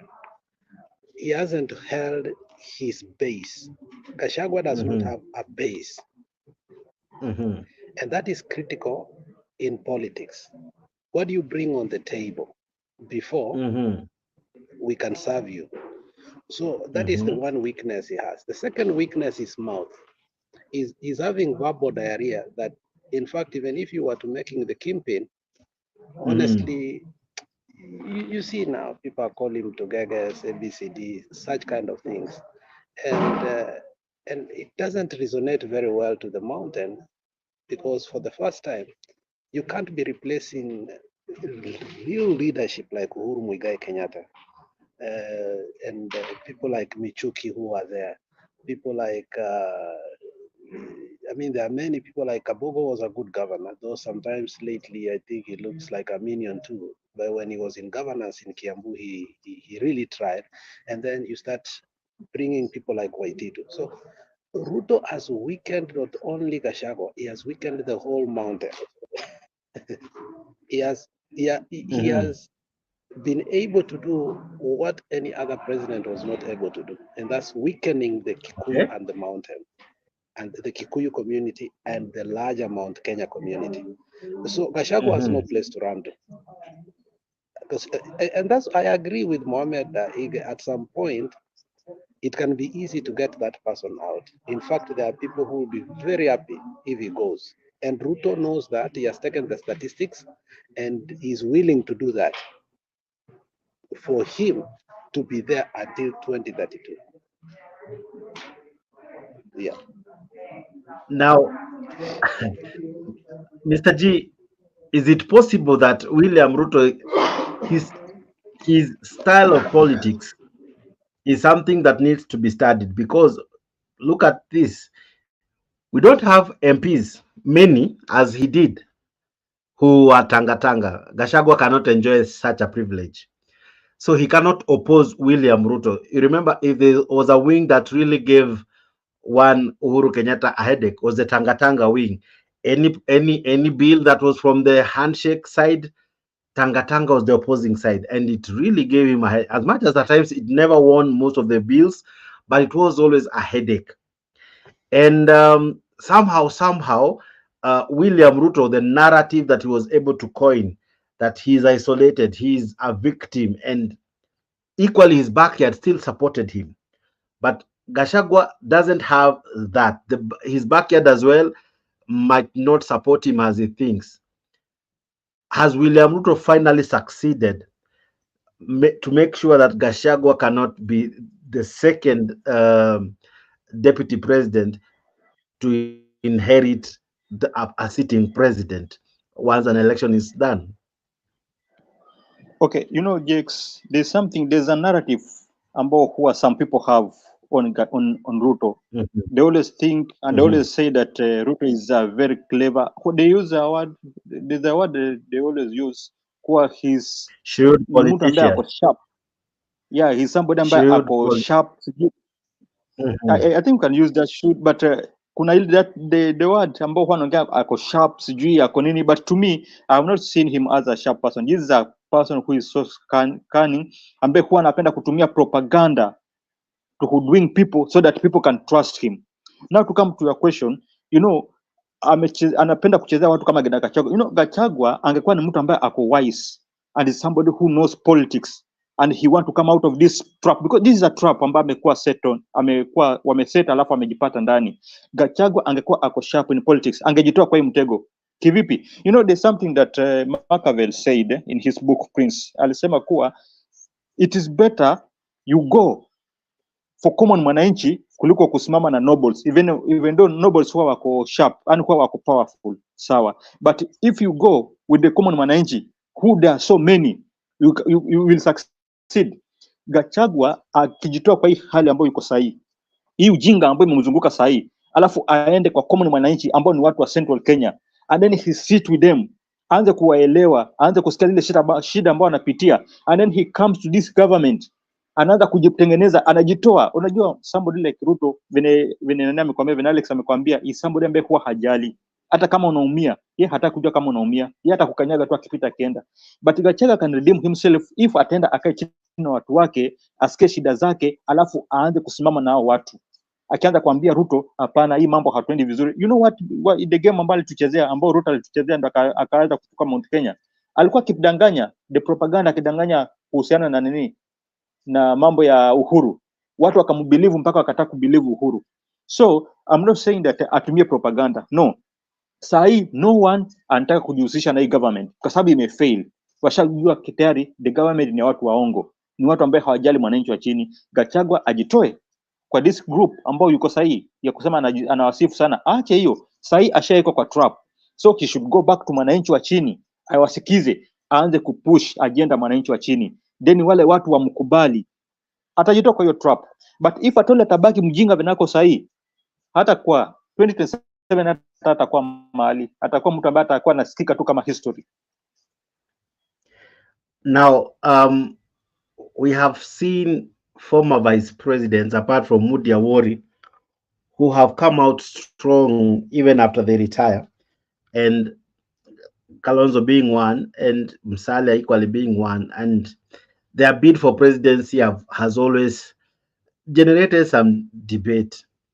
If Gachagua maybe will feel aggrieved, ametosha kusimama kuwa president. Let me begin with who? Alex. Can Gachagua decide to walk alone and say, you know what, just like Liverpool, you can never walk alone. I think nimetosha mboga kuwa rais. Kama William Ruto anataka a lady, I can as well be a president. In any case, he can decide to bank on the Mount Kenya dhuraku thing, and maybe hata ajitume, ajitume design ya Musalia, who was once a vice president, design ya Kalonzo, who was once a vice president, design ya Kibaki, who was once a vice president. Gachagua anaweza amua hata ajitoste to test the waters now that hatakuwa kwa job, can he be the third force, the proverbial third force? You know, Jax, it is impossible for him to be. There are several reasons I will say that, but the ones I remember, I will say it. Gachagua opposing Ruto will be like you're playing with fire. We know, and allegations, let me use the word allegations for the sake of the show, that Ruto has known how to eliminate his friends very well, swiftly. And there is no iota of evidence that can link Ruto to that. And the people that he has eliminated were ahead of blocking him to become what he wanted. So when Sesame Machiavelli, Nicole Machiavelli, who said, when you go and make a revolution or a coup, let's say it's the three of us, and I become the president, I should take what? I should take the opposition leader as my friend. I should take the president to be my friend, but then I must kill the two of you because you're going to be my problem. Every time you tell me that, look, we got this thing together. And you cannot govern when people start saying, hii kitu tulikuwa sisi wawili. It is impossible to govern when your deputy wants to be your equal. Okay? The lion cannot protect himself from traps, and the fox cannot defend himself from wolves. Okay? One must be there, a fox to recognize traps, and a lion to frighten the wolves. So Gachagua has not that capability. Now, let me come to your second question. Does Gachagua have the capacity to become a president? That is a capital N-O. And let me repeat it well. What part of no don't you understand? Is it the N or the O? It is a no. He cannot lead a nation. First and foremost, we have heard Suluhu say, your deputy is the biggest problem to Kenya. Imagine that is another president from outside saying your deputy is the biggest problem in your government. So the guy does not even have international recognition. He doesn't have international support. I don't think he even have military support. I don't think he has even parliamentarians who can swiftly stay with him and fight a cause. So that thing is null and void. Gachagua only thinks about himself. There are allegations still clamoring around him. For the head of Uhuru, they were able to vote this man in. If you remove the equation of Uhuru, outside that, Gachagua has nothing to say. You know, they say it is better never attempt to win by force if a war can be won by deception. Ruto did that classically. Okay? The man does not even know how to lie. What comes up from his mind is always hatred, not facts, not lying. So over time, people will understand that today you hate this person, tomorrow you will hate me. He does not have this glamour that this is interests. Political interest must be segregated from personal interest. So Gachagua has no quality of leadership per se, and how he got to the place he is a miracle that in history of Kenya we'll have to resolve.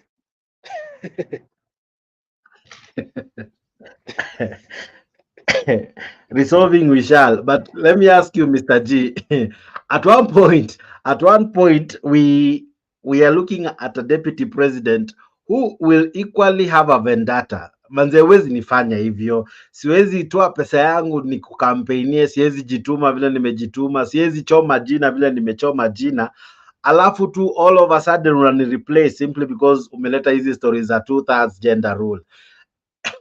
What do you think can be a game plan for Gachagua? What can be his comeback? Anaweza amua, because people call him a truthful man. Anaweza amua kuchoma kila kitu, amue kama mbaya, afanye design ya Saitoti, atoke KANU, alright, atoke UDA, atoke na some guys hata kama si wengi, but wao wame create a force, alright, that whatever will remain of William Ruto is something he cannot salvage to create a win for himself come 2027. What do you think can be the game plan for one Gachagua in the event all this was to happen? That's why I told you. That's why I told you, if angekuwa mtu ambaye ana akili and he's sharp, he can redeem himself. But now, is he capable to redeem himself? You know, question ambao hawezi. We have tough people ambao when Alex alikuwa anaongea amenikumbusha tough people who used to have, lakini walipotea tu hivyo. People like Michuki, people like yule Kaiseri. We had tough people, but angalau walipotea. So when Alex was talking, nikakumbuka kuwa Gachagua, even though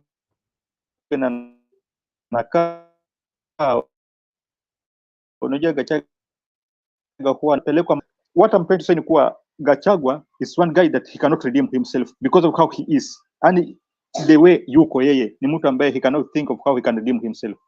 Hayuko na ile sharpness ambayo inaweza msaidia kujiredeem. So lakini kukuja kwa your question, if Atola angekuwa anaweza and then he takes some people from Ruto, anaweza maliza Ruto. Angekuwa he's able to do that what we are thinking he can, angeza, lakini now he's not able to do that thing. So it's easy for him to be crushed. And there's something about nimekumbuka, it's just Machiavelli who say that when you want to win on your opponent, you have to crush him. Unamcrush mwache kwa point ambayo haizi hata inua kichwa. And that is what I believe Ruto can do, because Ruto is a good teacher and is a good student wa Machiavelli. The way wana act na vile wanafanya, most people wanaona anatumia those principles za Machiavelli, and those are the things about Machiavelli. This is what Machiavelli says, that if an injury has to be done to a man, let it be severe, that his vengeance need not to be feared. Let it be severe. Fatal. And that is politics 101. You don't treat your enemy the way Uhuru played games, and later on he came to understand. There's nothing you regret like after you leave the presidency and you realize that I should have done this, I should have done this. There's nothing as bad as when you leave the presidency and you look back and you see the mistakes you made because you are a yes man. That's why Ruto is ahead of us. Ruto has psychopaths surrounding him, but at the same time, Ruto has intellectuals who advises him on how to play this political game. And let me tell you one thing, that man reads. Those who read are the ones who lead. Ile vitu Machiavelli zote ukiangalia The Prince na uangalia ile nyingine inaitwa The Art of War, this man has read those things, has mastered it. I think he reads it every 3 months. And some of these things, if you read that book in totality, it can change your mind. And if you know, let me tell you just one thing. If you look even in the Bible, there is a difference between killing and murdering. The Bible says, do not murder, do not kill. Thou shalt not commit murder. But people are being killed and nothing happened. So as a president, you have a privilege, a special privilege from God to crush your enemies in a manner that you have to do in order to govern. Because a presidency is, let's say, since independence, 50 years. How many people have had a privilege of becoming a president? It's 0.00000000000 infinity percent of what we are today. So Ruto has the capacity to destroy that man. And the day he will start destroying it, it will be nasty. You haven't seen anything like that. All right. It will be nasty, and I'm equally certain it will be noisy, and casualties will be many. We come to this interesting question that at times many might not want to ask. Can Gachagua manage to create a sympathy following? Watu wamhurumie tu waseme, kijana wetu manzee amefanywa ile kitu, is he able to create sympathy so that if he can be able to marshal sympathy, especially from Mount Kenya, can he pull out numbers very vital from William Ruto? Let me begin with the Mr. G. Anaweza create, tumhurumie tu, how William Ruto was able to do it. Huruma zilikuwa kibao mpaka each time anything was done to him, he really felt so sad. Yeah. Jakes, in politics, nothing is impossible, but only if you know how to play the politics. The problem with our man, Ambeni Gachagua, is that he don't know how to play the politics. He's not that sharp. Look at the scenario ambao tuko sahi. Sahi, we are in a situation whereby Baba is going to AU. Unaona? Baba is going to AU. And for that fact that Baba is going to AU, hata kwa Kenya, that alone isha create a space whereby people of Kenya wanataka mtu ambaye anaweza kuwafaitia. You see? And this issue ambao Baba anaambia watu kuwa sijui I'm going hapa Ethiopia is only 1 hour, sijui 2 hours, sijui 45 minutes. This is just a fallacy. If at all, just ask yourself a question, Mr. Jakes. If at all, wakati alikuwa pale kwa office ya infrastructure, ilibidi a resign so that akuja angalia mambo yake ya politics. He resigned, although watu kwa nasema kuwa alifutwa kazi na Ruto. But yeye mwenyewe alituambia aliandika barua and alafu akaresign. Now being a chairman of AU, do you think that atakuwa anatoka kula akikuja? That is a hypocrisy. Hiyo ni uongo. Baba haki uongo. Hakuna vile atakuwa nakaa akifanya kazi kule kama chairman of AU alafu pia anakuja kufanya kazi huku katikati yake ya politics. Hii imeisha. Akitoka akaenda AU ameenda. Kenya inabaki bila yeye. Kenya inabaki ni Kenya na watu wake sasa. Now coming to your question, Mr. Jakes. That is when Gachagua angekuwa ni mtu ambaye ana akili and he can play the games well. Anaweza kuja akachukua watu. Kwa sababu no one can trust Ruto. Na for Baba kutoka kwenda nje inapatia Ruto enough power and enough time kufanya vile anajisikia kufanya, kuharibu Kenya vile anajisikia kuharibu, kwa sababu hata kuwa na mtu powerful kumzuia.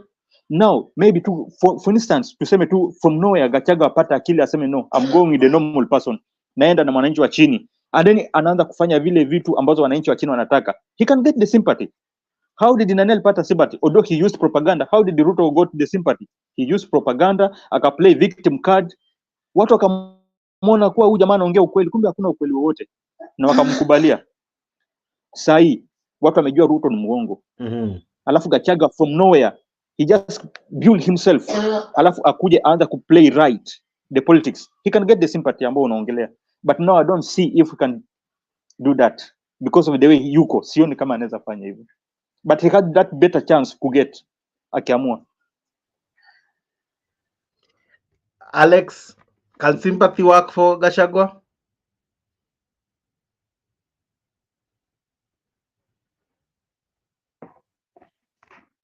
The word sympathy and Gachagua are like oil and water. I mean, I don't know how to put it. Men in general judge more from appearance than the reality. And let me tell you, Jax, appear as you wish to be. Gachagua is practically a minion. And if you follow him, I think you followed the wrong path. I don't think anybody in their right mind will sit and now say, let me defend Gachagua. I saw Kate who, the former women rep, Kate Waruguru, the former women rep of Laikipia, attending Gachagua's events. So Gachagua is trying to coalesce himself within a clique that is also of foolish people. Show me your friends and I'll show you your character. Right now, you're not seeing men of honor. men of honor next to Gachagua. So it's a foregone conclusion that, look, we should not even discuss about that man when it comes to the presidency. It is that, but miracles can happen. If Ruto, the way he likes to travel, and this is an hypothesis that I can buy, the only way that the man can be a president is if Ruto dies in office. Okay? And that will be a nightmare in Kenya. It will be a nightmare that day. I think the military will take off. It will not allow such. The military will not allow that either. So the man and everybody understand that when it comes to capacity of being a president, he's not near it. Remember, in this country, and we are going to do the same mistake that we did about 8 years ago. 8 years ago. This country, we were warned that this man, Trump, is not the right man. And we made a mistake of it. Like, I personally voted for Trump because I was so bitter with Clinton because Clinton killed Gaddafi. Obama administration killed Gaddafi. And Gaddafi was one person who wanted to stabilize Africa. But what did the man do? The man did so much evil,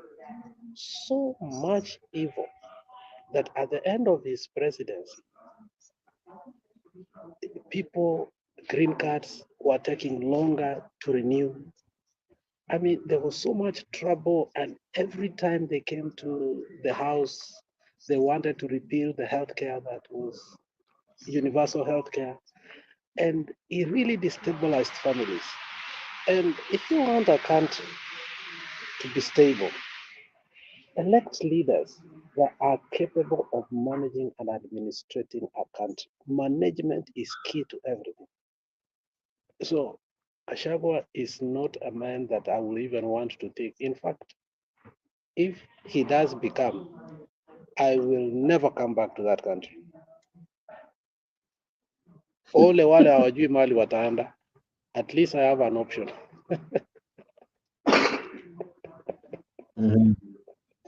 So thank you, Daji hapo. Acha kwanza tutoke hapo kwa watu wenye wana option, including mimi na Mr. G. Mr. G, No, there's this mimi nitaenda Uganda bwana. Sifuna alikuwa hame, bado ako Kenya, so wacha tu tusikue wapesi wa kusema tutahama na tujikute hapa. No, List wachana na tuwe forced Sifuna. kumeza maneno machungu. I have roots in Uganda. So uko na roots, it's possible. Niko na roots Uganda. Naweza enda nikaishi kule, kuna watu wangu huko. Fantastic. All right, now let's come back to what we were discussing. But before we do that, I want us to listen to this political analyst from KTN, what he had to say. Can President William Ruto drop his deputy Rigathi Gachagua for woman running mate in the 2027 general election? Well, that is the big question, as President William Ruto proposes a new set of laws that will require a male presidential candidate to have a female running mate and vice versa. The statement suggests that President Ruto could consider changing his running mate altogether come 2027 while he seeks re-election. As KTN's senior political affairs reporter Daniel Kariuki reports, the statement could leave Deputy President Rigathi Gachagua at crossroads, coming barely weeks after another heated exchange of a possible replacement of Gachagua in 2027 election by youthful leader with Kiharu Member of Parliament Ndindi Nyoro touted as one to replace him.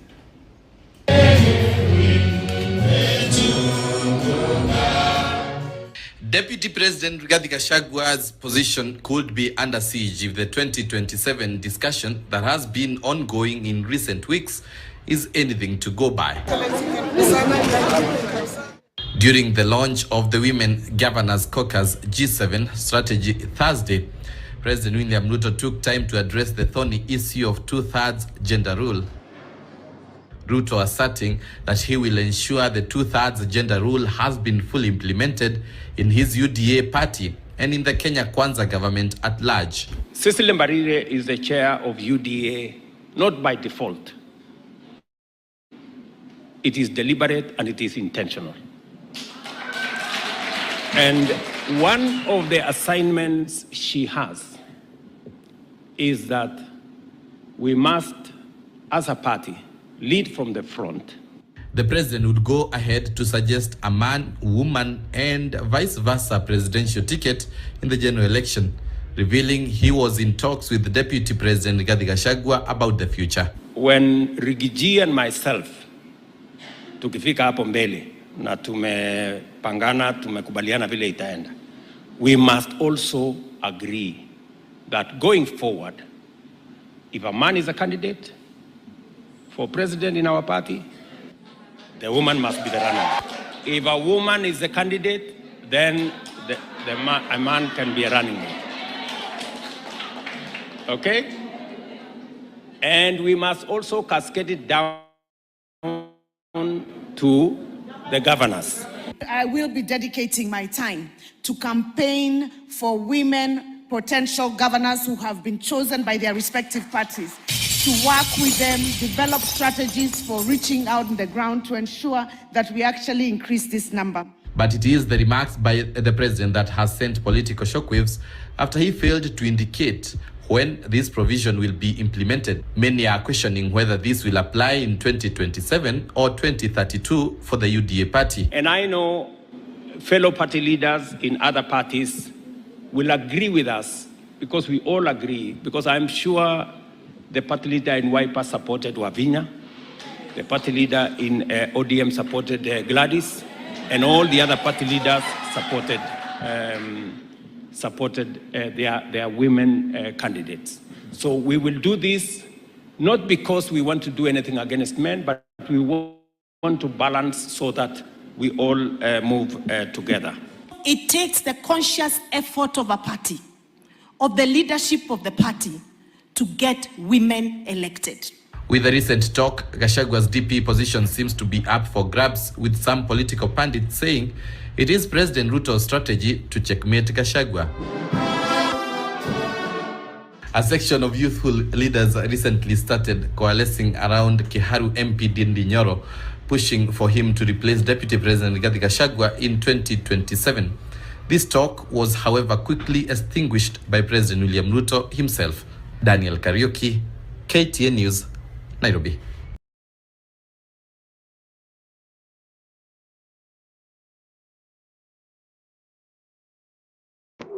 Bro, you're mute.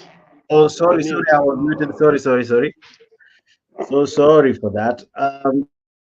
Now that brings us to the next big queue. The next big question is that of one Waiguru.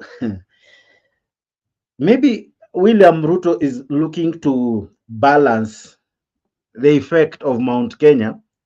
So he will still go for someone from Mount Kenya, a lady for that matter, but go for someone who has been a governor, and Waiguru has been a governor. Her term ends in 2027, and maybe she could equally qualify for the same. I want to begin with you, Mr. G. Could this be in Othing where Gachagua will be replaced by one Waiguru who equally her term will be ending in 2027? Because her role, she has never missed anything. Look at how William Ruto has been playing his politics. Nowhere has Waiguru missed, as much as she's the chair of COG, but her role at times is very interesting. Like, for example, when we had the meeting between the president, the chief justice, Gachagua was not there, but Waiguru was there. What do you make of it? Okay, to me, being there does not make me believe that maybe another chagua Waiguru. You know, Waiguru had a picture kitambo, even though amechaguliwa kama governor. But kumbuka Waiguru is one person ambaye tulimjua kama mwizi ambaye alikuwa anabeba pesa kwa magunia. So there's a profile ambayo kunayo ambayo si mzuri, and Ruto knows. Me, what I can tell you, Jackson, kuwa me what I know, Ruto cannot choose Waiguru. Either anaweza endea huyo kijana mdogo huyo bana na sausau jina yake sana. This guy Didi Nyoro. Nyoro. Yeah. I'm very 100% sure he can go for Didi Nyoro than going for this woman, is the governor. But me, what I wanted to say ni kuwa, I know that he may not go to Mount Kenya. This is a guy ambaye ameplan kuenda Western. And I'm seeing somebody like Mudavadi being one of the people ambaye anaweza leta close kumchukua kama deputy president. If at all kama hataenda kule, he's going to Nyanza with this creative this nini ideology yake ambayo hii narrative ambayo ameanza kuleta kwa anaenda kusaidia baba apate hiyo kiti ya AU. He knows that in Mount Kenya wamekosa imani na yeye. Mount Kenya amekosa grip. So sidhani kama atafocus sana pale, kwa sababu uje in Central Kenya kwa tunaambiwa kuwa watu wa Central Kenya kuna narrative huwa naongea wakisema sijui unaweza kuwa rent, kuna kitu ambao huwa anatumia pale, you cannot buy this, you can buy them, you can rent them but you cannot buy them. Exactly, that's the narrative ambayo iko kule Central Kenya. Na Central Kenya sasa washaamua huyu mtu ni muongo, alitudanganya. Sasa sisi ndio tunaumia, mpaka sasa hii wanaongea kuhusu mambo ya avocado yao, sijui wanasema avocado sijui imekwaje, kumbuka vinakuwa anadanganywa kule. So ashajua pia yeye kwa in Central Kenya amekosa grip. So this guy he's playing card on Western Kenya ama Nyanza, and this card ambayo anatumia sasa ya baba ndio itafanya apate watu kule kule Nyanza. That's why kila mahali unaona tips mingi ziko Nyanza and Western Kenya. He knows what he's doing. But on the issue of Waiguru yosahau, he will never pick Waiguru as a deputy president. Hata anaweza endea Gladys Wanga ndio aweze kuchukua sasa Nyanza yote. Okay, interesting. Alex, what do you think? Can Waiguru replace one Rigiji? She is a woman. She is from Mount Kenya. She has been a governor. Some would argue she has tried to perform in Kirinyaga. She has a track record that speaks for itself, whether in a good way or in a bad way. As much as Mr. G anasema she was involved in scandals that were smelling to the high heavens, but equally, DP Gachagua was picked when he was still having a very active court proceedings that with it had a lot of money being questioned, and after amekuwa DP ndio arudishiwa do zake. Waiguru kesi zake ziliisha, in fact was cleared by the EACC. So in any case tunasema amekuwa mweupe kama pamba from where she sits. What do you think of Waiguru? Could she be the Iron Lady, the proverbial Iron Lady? Yes. If you look at today statement, for you it was yesterday statement, Ishungwa said, I campaigned for Gladys Wanga, even though she was in ODM. That statement reveals a lot. It tells you there's a narrative being thrown there. And I can guarantee you, Waiguru is out of equation. The person that you're looking here is Gladys Wanga, none other than Gladys Wanga. And the narrative that we must destroy, if it was a political jargonist, or if I want to play what is called yellow journalism, I will say when the fisherman meets the what? The cattle rustlers, this country will go to hell. But I don't want to run that narrative. But if you look at where the leaning is, it should be that. However, there's a disclaimer there. And the disclaimer is, as a president, the one thing you should never do is to choose a deputy that is capable more than you. And that is what killed Robert Ouko. He was not even near the deputy president. He was the minister for foreign affairs. And he was killed because he was smarter, brighter, better, and articulate. So Ruto, being an understanding politician and known what politics is, he might not even go. He might go from Barin. He might go from Barin. It is not by accident that she fought for Mbarire to get the seat of governorship. Remember, Mbarire has been with Ruto and very loyal for a very long time. The relationship between Ruto and Mbarire is far beyond Waiguru end. You must remember that. One of the first things you need to remember is that in the last election, the first person to concede defeat was the one Waiguru. Waiguru conceded defeat openly in TV that she had lost against Ngarish. But through Ruto's dubious means, a miracle happened. A person concedes and then is declared the governor. Do you remember that? So it's a game of confusion here, Jex. It's not a clear. What Ruto is playing is so complex, and I insist, Ruto is far ahead of us. I hate to say that. I hate to say that. But Ruto is far ahead of us. Right now, we are jargoning here, making speculation. Okay? But the reality is very simple. Only Ruto knows what he's going to do, not even Murkomen. He has put all the thing in the chest, and that's how politics is. A prince cannot reveal what he wants to do. He will confuse you, and later on you are surprised.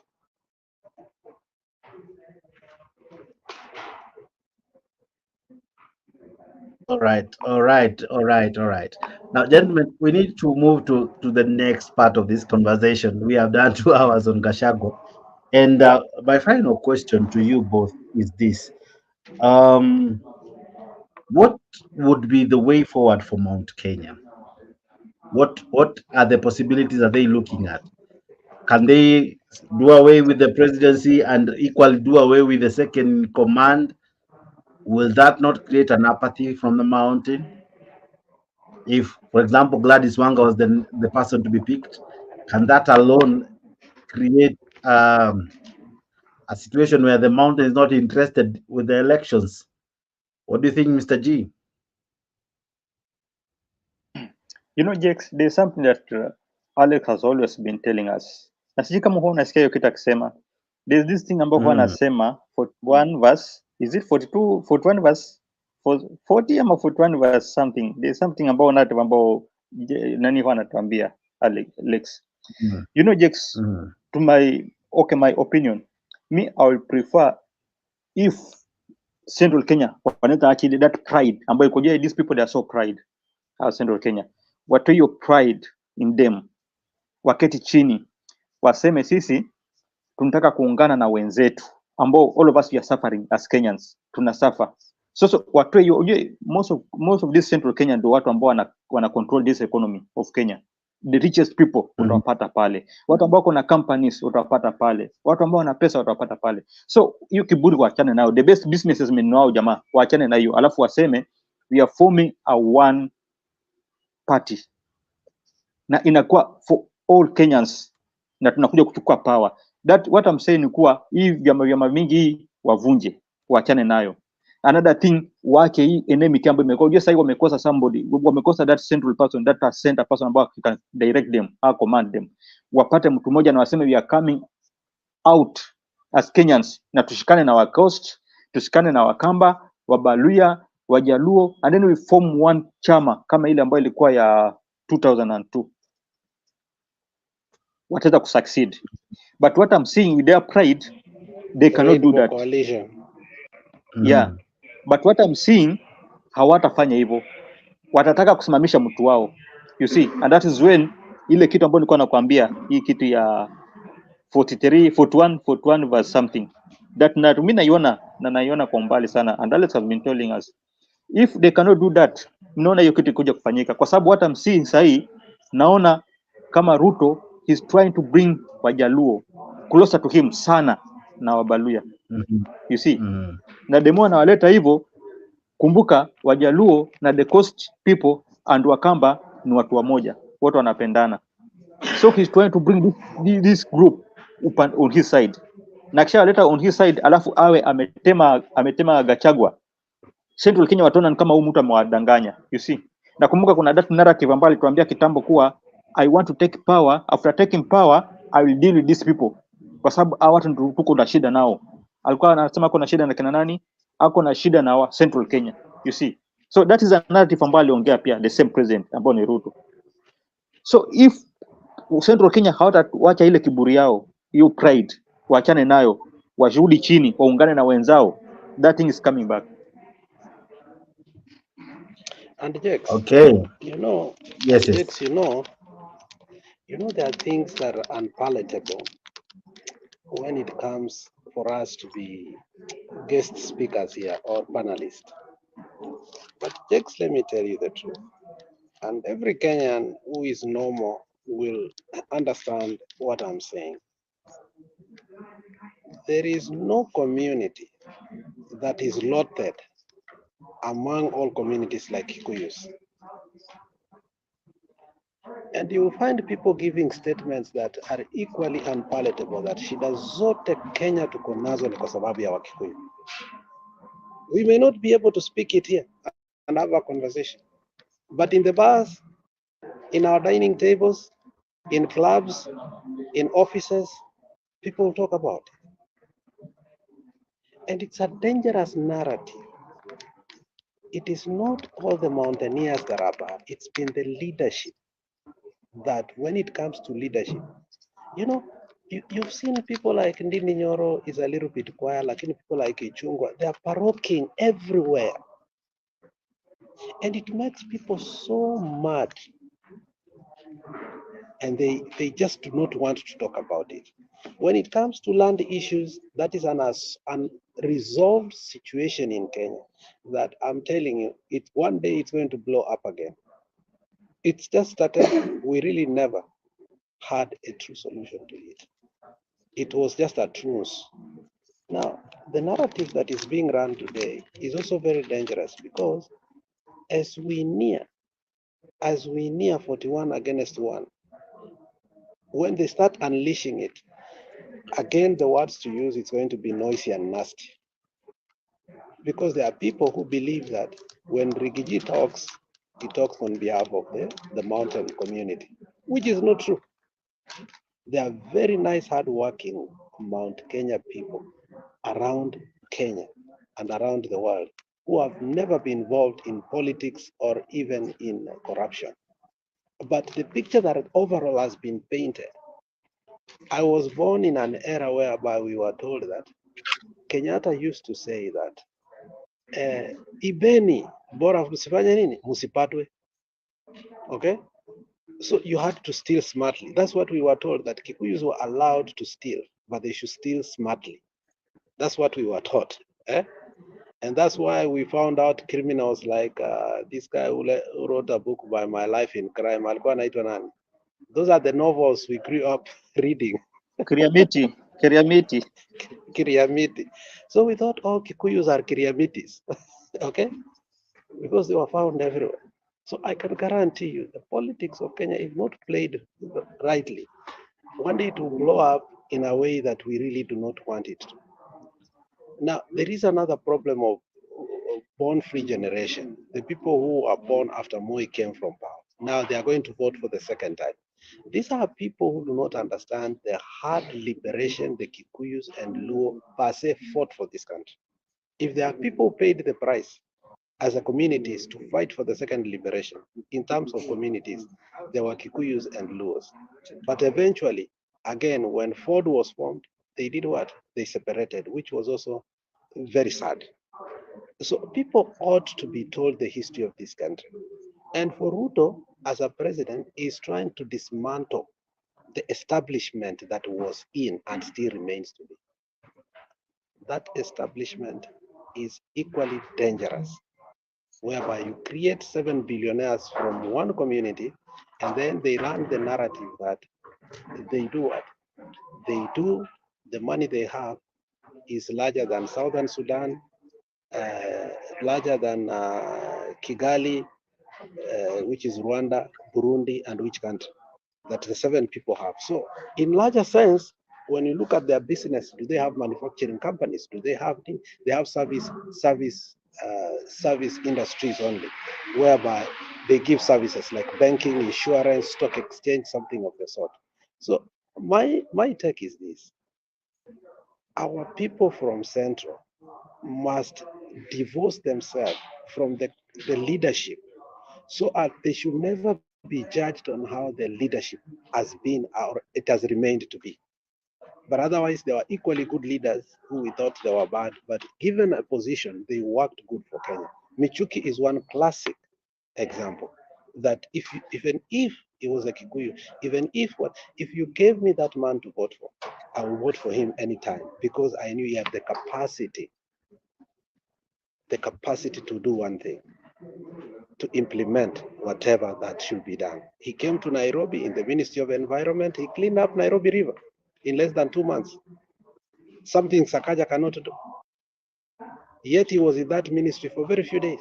He cleaned up totally Nairobi River and the goodwill. So we must also teach our people the history of that country in the right way, so that we don't look at our brothers in a wrong way, because their leadership has really tainted them. Right now, when Ichungwa speaks, people just turn off their TV because you know what he's going to speak. There was a time Moses Kuria was veto, trivial, and petty. To one time he said that on this date, at this time, somebody is going to die. And he was insinuating this to Baba. You can see that politics of hatred. And that is why I'm saying that this political mortgaging of Kenya into tribes, into cocoons, has really affected us. And something ought to be done to sanitize it. I don't think William is able to do that. All right. Interesting. Just Now, add something. gentlemen, we have, yeah. Just As add you're something adding, on the liberation. can you equally answer this? As you're adding, answer me this. Will a woman candidate really change anything? Karua was a woman candidate. Uh, One time Kalonzo had a woman candidate who was a running mate. Can that even really sway the masses in any way? Yes, I believe in women. But that is a topic of another day. Let me go first for what I wanted to say. I want to add something on what Alice has said on this liberation and the fight ambao Wakikuyu wamepigania Kenya, wakasaidia Kenya. You know, I think it was way back in 18 something, whereby as they were fighting, they came and killed one white man. Na wakati waliua one white man, a decision was made that Kikuyu should be wiped out of the country. Wote wauliwe. You see, and you know what saved Wakikuyu? Because walikuwa kushamuliwa kuwa wote wauliwe na wazungu. What saved Wakikuyu from Central Kenya ni because of their unity and oneness. Ndio Wakikuyu wakiamua kufanya kitu, wanafanya na moyo moja. Although they are stubborn. These guys, they are stubborn, ni vichwa ngumu, lakini wakiamua wanafanya kitu, wanafanya mara moja. So wakati walikuwa pale kwa kazi yao ya kawaida, walikuwa wanafanyia wazungu kazi, walikuwa wanafanya na umoja. Wakiamua wafanye kitu, they are stubborn but they are doing it. Sawa. But these other guys, other communities ni wazembe. Wakiamua wafanye kazi hata hawafanyi kazi vizuri. Although walikuwa wako cool, wako sawa, hawapingani, wafanyi mambo mengi, but wako sawa, wako cool. Kazi hawafanyi vizuri. Central Kenya, those guys wanafanya kazi na roho moja. Wanafanya kazi with unity. But ikifika kwa stubbornness, wako so stubborn. So that's the one thing ambayo iliwasaidia. Kwa sababu wazungu walisema instead ya kuwa watu ambao watu ndio wanafanya kazi vizuri, wacha tuwaache. Okay, but wakosha make a decision kuwa wana wipe out all Kikuyus from Kenya. And this is a topic a topic ambayo tutakuja kuongea siku moja, the whole story when ilikuwa. Let me go back to that question ambayo unaongea ya women. There is that I don't know if I can put it as a fallacy ama a narrative in Kenya whereby women wamedunishwa sana. Women are best leaders. I'm asking that because of what Geoffrey is saying. Yeah? Geoffrey is saying something. That's why I've asked you that question. Because he's saying that Ruto hinting to have a woman running mate will not work. Raila forced Karua as his deputy, but he lost. It didn't work. Equally, Kalonzo at one point had a woman running mate. Wajakoya had a woman running mate. This other person, the bishop, Wahiga, had a running mate that was a lady. Unfortunately, that has never been something that Kenyans have ever considered. They look at other things and not the trouser or the skirt. So If this narrative No, begins this early, can it work? no, Jex, hata tukienda tu kwa the last election ambayo ilikuwa, hatuwezi sema tu kwa sababu ya sisi kukosa hiyo I don't want to use that word.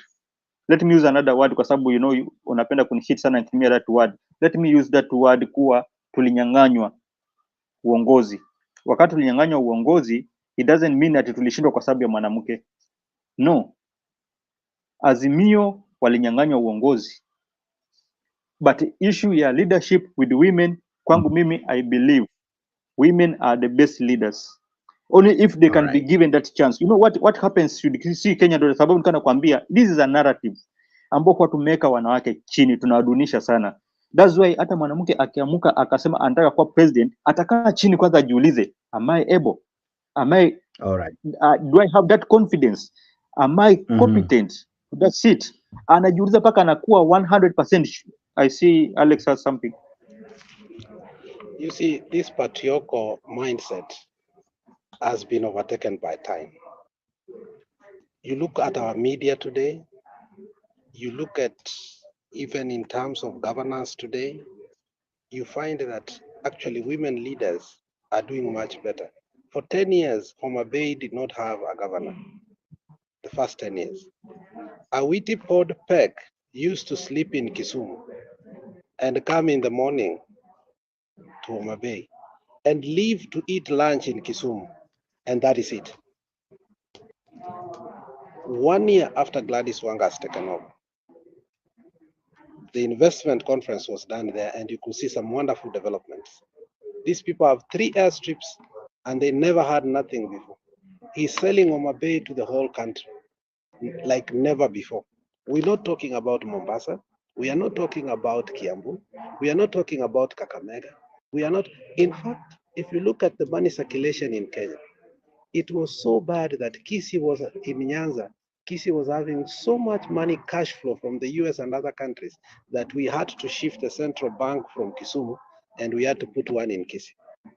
However, the way Homa Bay is coming, it can tell you that a woman can do a work that equally a man can do. So these sentiments of this patriarchal mindset, thinking that men are infallible, women are blasphemous, must stop. Men by nature should understand that women can equally do a good job, and the good job they do is one. When a woman gets a job, this is what they say: the family will benefit. But when a man gets a job, the family may not benefit at all. And I'm not saying it's true to the core, but it's a principle that you can understand, that when a mother earns, a priority is the children. So some cases are there that we can say that, look, the cases like Kirinyaga, where Waiguru is, they played so much politics and they stole so much. I don't know why, but by nature, if you are stealing from young age, you will never stop stealing. So my take on this is this: you cannot come here and tell us that a woman cannot be. They have the best chances in the future. If the girl child right now performs better than a boy child, I swear to you. All right. And just to add something before we leave that point, Mr. Jakes, Sai, in our offices, as Kenyan, in our offices, there's normal work ambao tunafanya. You'll find where a woman is a leader, he's able kusaidia wenzake ambao wako chini mpaka wafike stage ambaye yako. But a man in the same office cannot do that. Mwanaume anajiangalia yeye mwenyewe. But a woman she will sacrifice, afunze mtu, amsaidie mahali amekosa. That's why kumpatia any leadership, he will do it better than a man. To finish, per se, there's this narrative ambao tunakuwa nayo kuwa our love for confidence people.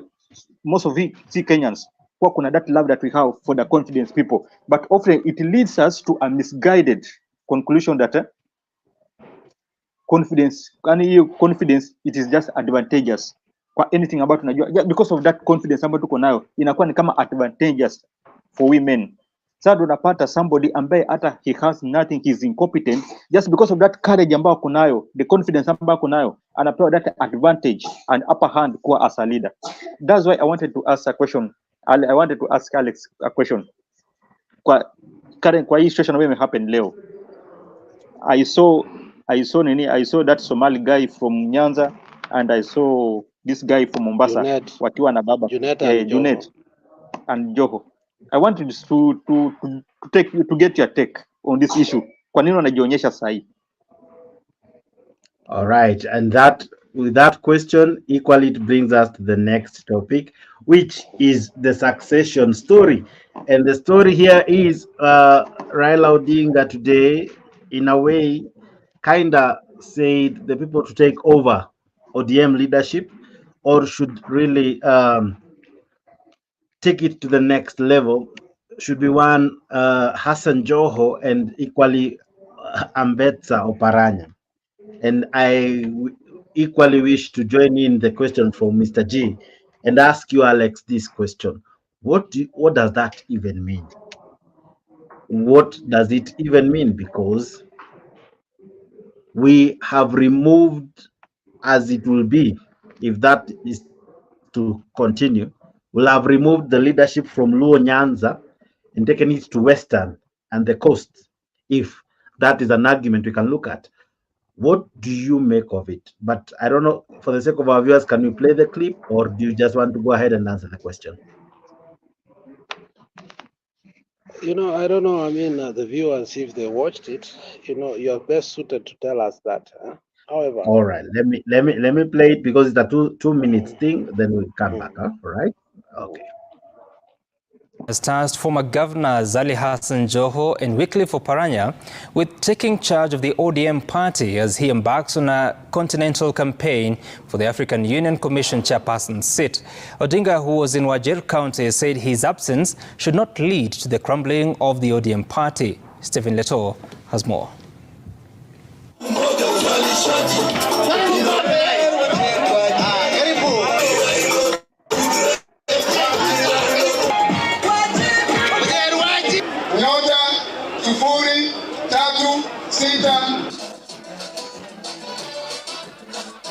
Mimi nataka niwaambie hapa mchana, usiku na mapema, watu waelewe serikali inayokuja mwaka wa 2027 ni serikali ya ODM, na mambo ni mawili ama matatu pia, lakini ya muhimu ni mawili.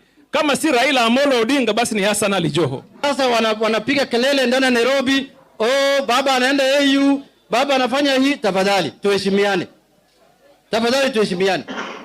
Tuheshimiane kwa sababu don't limit us.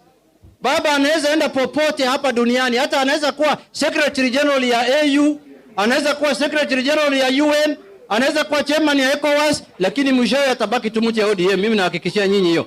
Na mjue baba hakuna mahali anaenda. Ataendelea kushikilia sisi kwa chama cha ODM. Chama sio mtu. Chama ni wanachama na viongozi, na mimi nina hakika hawa ambaye niko nao hapa wanatosha, watazidi kuendesha mambo ya chama, hata kama mimi niko kule Addis Ababa. Na kama wanataka ushauri, mimi niko tayari kuwashauri na watu.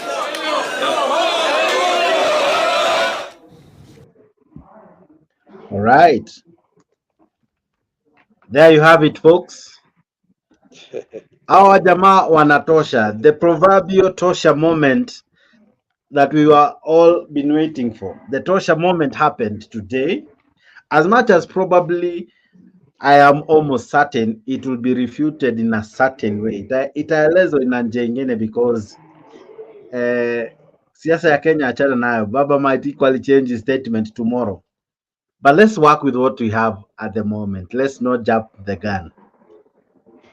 Alex, Oparanya Joho, wametosha? Did you even see that coming? In politics, there are different versions of politics. And equally, they've been played today by both admins. There is the politics of location and politics of the moment. Okay, you must know what to say, how to say, where to say some things. You must know that when you come to Kisii, utatuambia Simbarat si kijana ametosha, ndio maana tulifanya nini, tulichagua yeye deputy leader. Oh, okay. Sasa for him to go to Wajir, I think there was some rebellion. I think this party that was in Azimio that left with a lot of our members that voted for Wetangula during the speakership. So for Baba to go there, he has to appease those people. And to appease them is to tell them, oh, Joho yuko hapa na Joho ni Muislam. But I don't think people are foolish enough to buy that. Joho was a betrayer. When we needed him, he was never there. I will never buy the narrative that Joho should be in anything that's called ODM anymore. When duty calls and you miss, it significantly makes a question and doubt. And once doubt's coming in, people start feeling things that are not there. So Joho created a vacuum that made us feel the pitch. When the delegates moment was done in the whole of Coast, Joho was missing. And when Joho was missing, Joho comes back when a truce has been made with Raila and Ruto. It is Joho who told us that mimi ni mtoto wa baba. Sasa baba hawezi, mimi nitakaa mbele. What happened? Baba was almost killed in front of the fire line. Where was Joho? Did he say anything? I don't buy Joho's narrative. Joho should go to the nearest political garbage and stay there. That's where he belongs. When you become a garbager, you should go there. Now, naona Mohamed Ige hapa ana complain. I don't know, ni sijui nimemfanyia nini mbaya, but ameambia ndugu yangu hapa, don't call people that Somali guy from Migori. Don't say that Somali guy.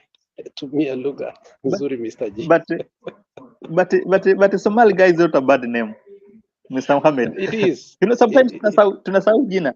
Sometimes tunasahau jina. Okay. Go ahead. Sorry, as a moderator, I think pia ameniambilia. I didn't hear. Sorry, I was seriously looking for something. I was to say something. I was to mention his name so that we correct that.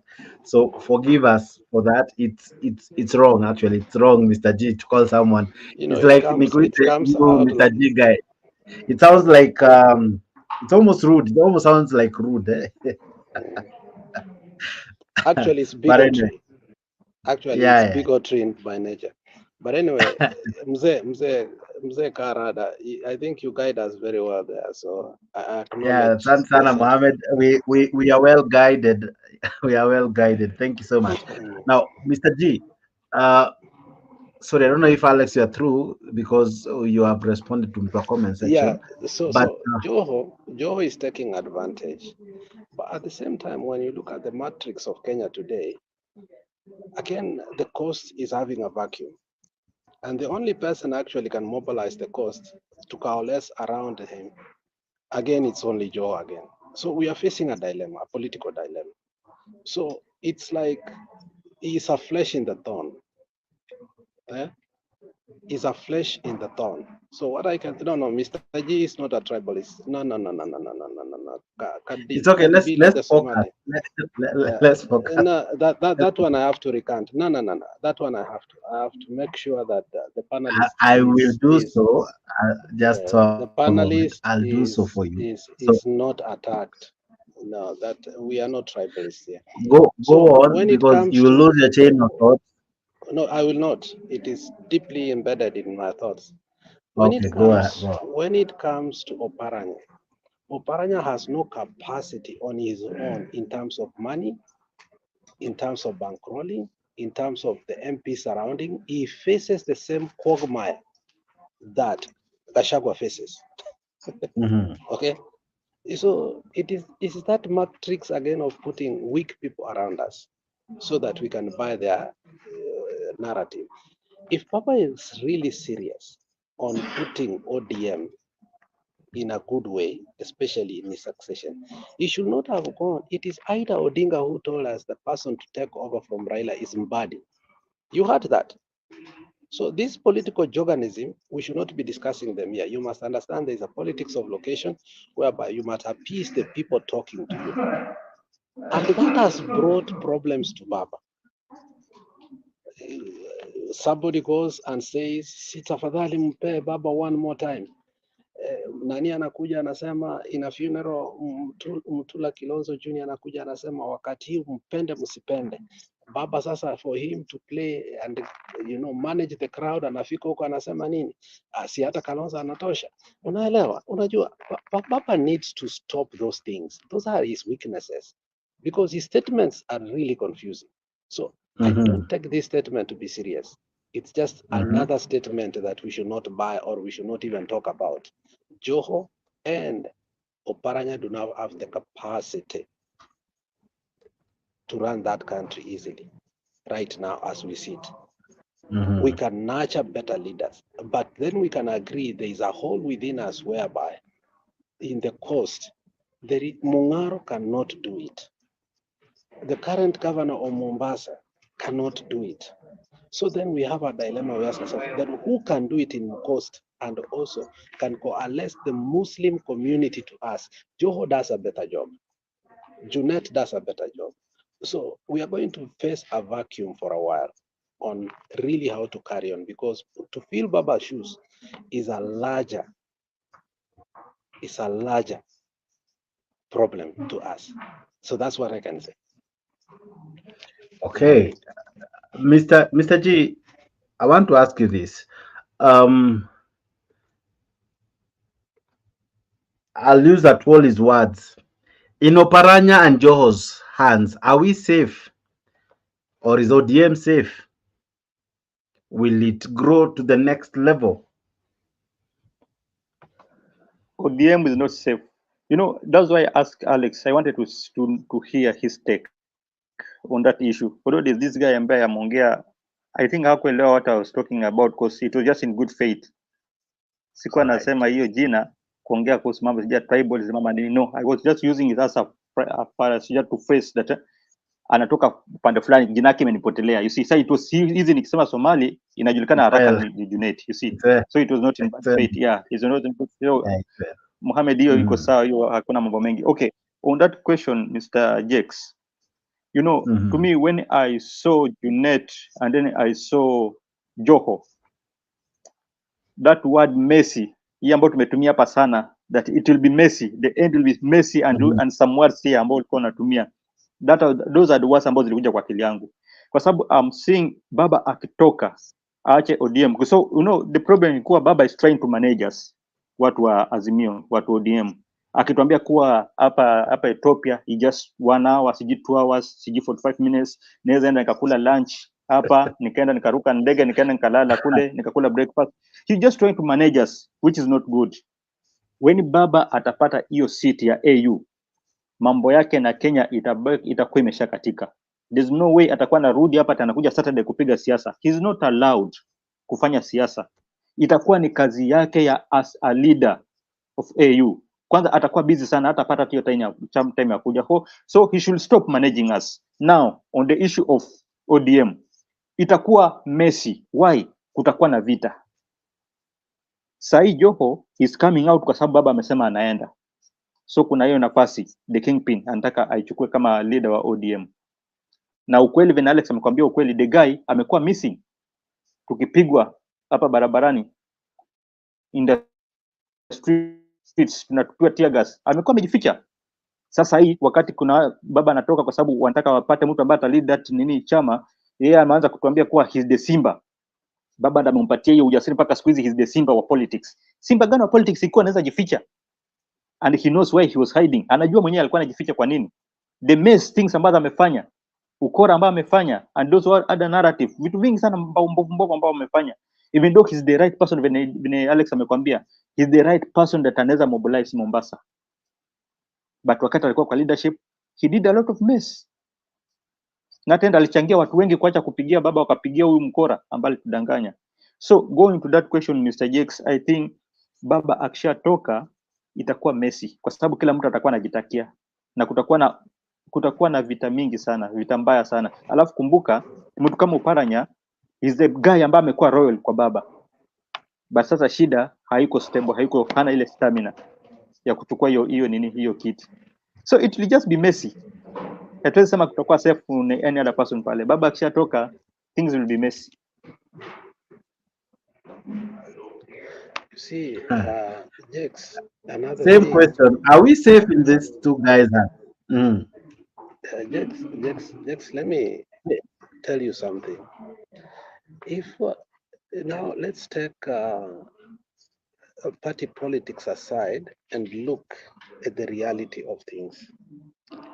When Joho was the governor of Mombasa, the only reason we loved him was one thing: he was a mobilizer. But when it came to governance, when it came to papers, when it came to everything, it was questionable. Okay, from degree to everything. And when you want to take over a seat and the largest party in the country, you don't just choose anybody. And this is where Luos beats us more than any other people. They have serious leaders that if you look at Kalume, if you look at Otienda Molu, if you look at these two women from Milia Thiamba and the other women from the Homa Bay, equally when you look at the capacity of these people, you can accept and can openly acknowledge that these people, not only did they go to school, not only are they smart, but the capability and leadership in them is obvious. So Joho, when he ran Mombasa, and Mr. G will tell you, Abu was running the county, and Abu terrorized people to the end that Abu is his brother, by the way, if you don't know that. His blood brother, his big brother. In the end, Abu was able to defect to UDA before the elections. And that for me was a big question of how Joho is dealing with politics. One leg was here just in case, another leg was here just in case. So for me, when I analyze Joho, he has no capability to be trusted. He's a man who can be in this side or this side, depending on his business ventures, honestly. So what comes first, best and last is his business. Remember, he had a deal with the president of Southern Sudan to a point that the president of Southern Sudan wanted to pull out everything that was coming from Kenya to Southern Sudan and take it to Eritrea or somewhere there, if the clearing and forwarding was not done by Joho's company. And there was a tiff that they had to bring these people together, and Joho was told to keep quiet. And he's because alikuwa amenyang'anywa your business, and Mr. G will tell you, but it was returned after he agreed. So he's a person who put his business ahead of the politics and the suffering of Kenyans, according to the ODM politics by them. Now, how do you take him in and leave a person that honestly has been with Baba every time, everywhere? Oparanya has been a conjugal twin to Baba. So you cannot compare these two people. The only problem that Oparanya has is that his capacity to bring people together, to coalesce behind him. And that's the problem with the Luya politics. The other day, Ruto went there and endorsed Mudavadi as the kingpin of Western. No, Wetangula, leaving Mudavadi on the side. So that's a politics of confusion that we want to bring to ODM. If really ODM wants to have the leadership capability, we should master the art of looking for real leadership, not sycophants or people in the middle of a course. They can recant and betray you. Joho has proved that he can betray us at any time, depending on his business. Thank you, Jax. All right. Now, Mr. G, there's this question that at times when anikanyanga kidogo. the wife of Raila Odinga talked of John Badi. The brother of Raila Odinga talked of minority leader. I don't know how to use your statement. That yeah, Wandai, Opio Wandai. Don't say that Luo guy. Don't say that Luo guy. Yeah, I'm almost using.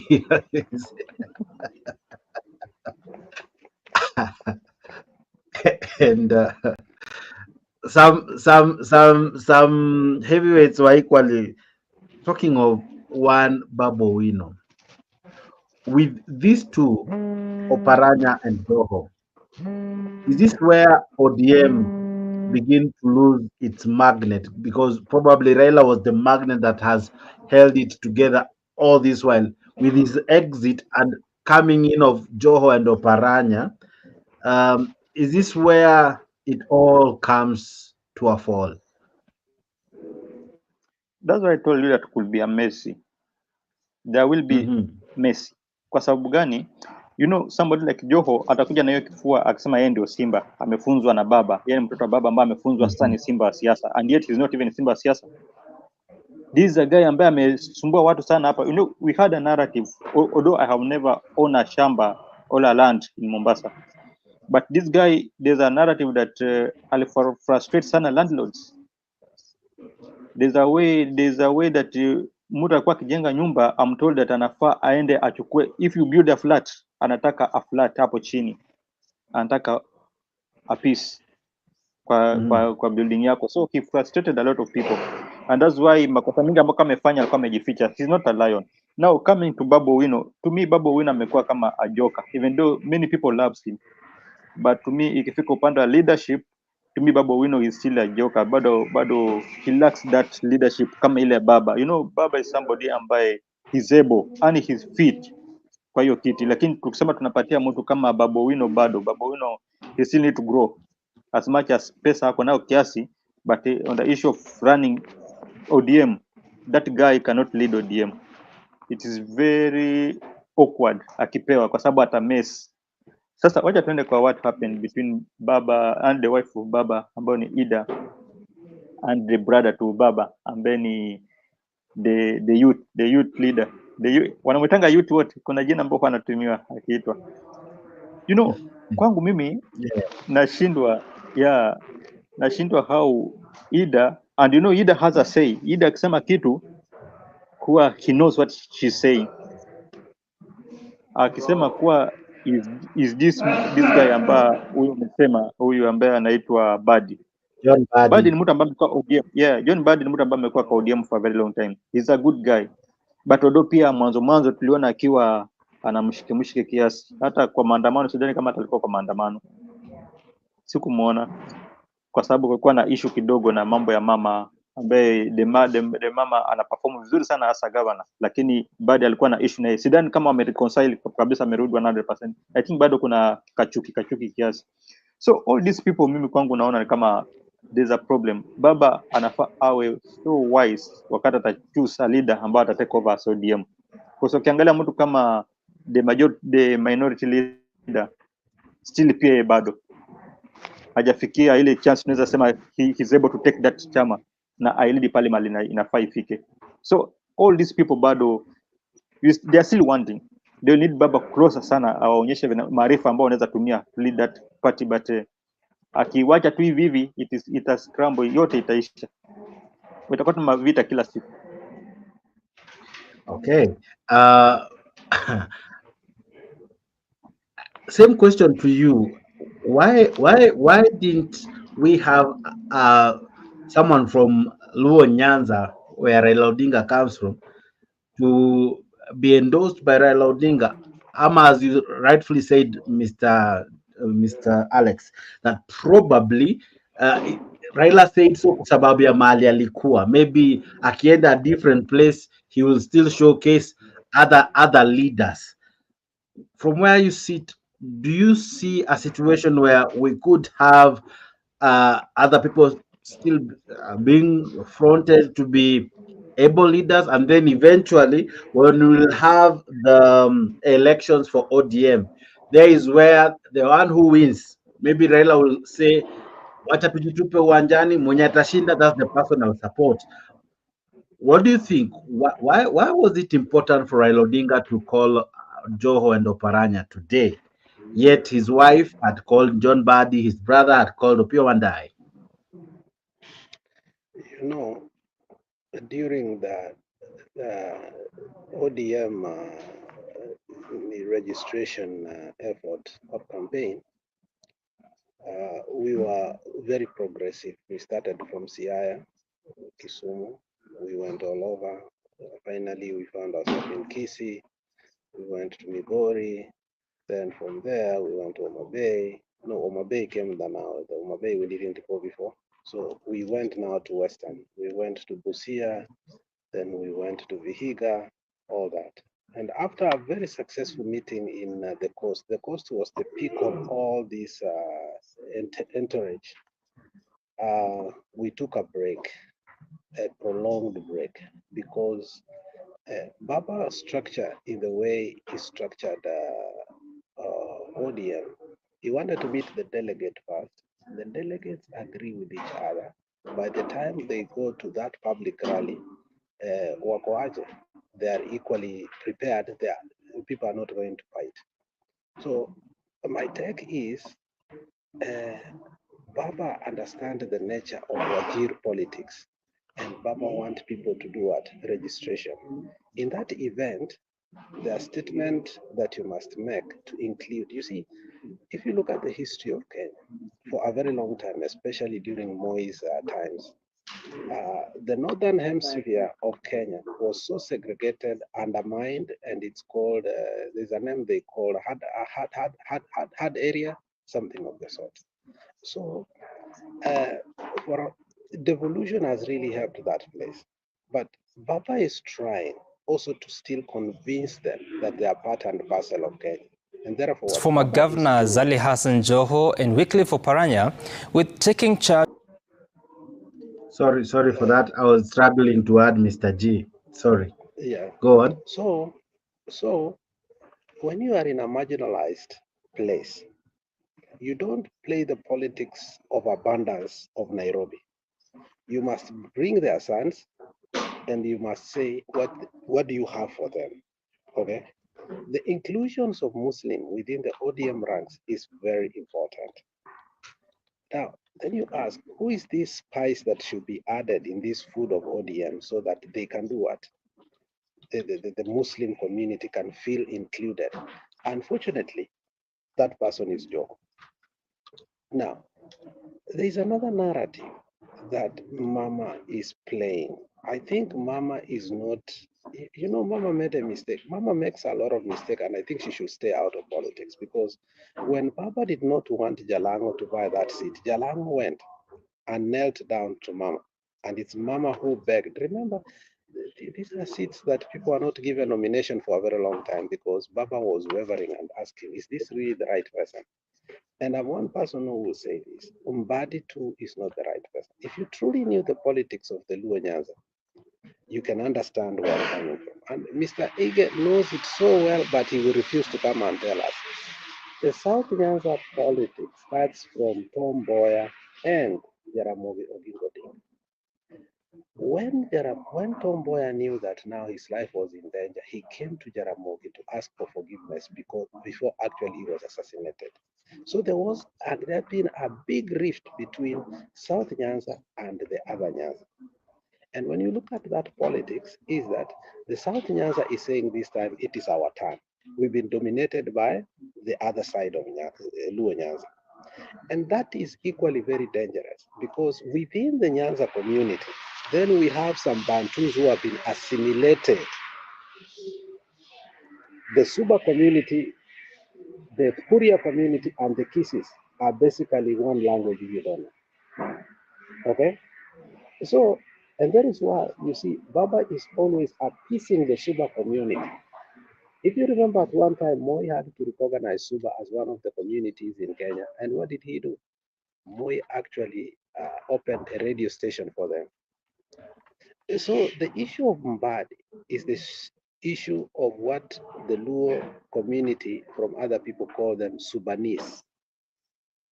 Okay, the Sudanese have played a critical role in Baba's politics and also have been the largest critics of Baba.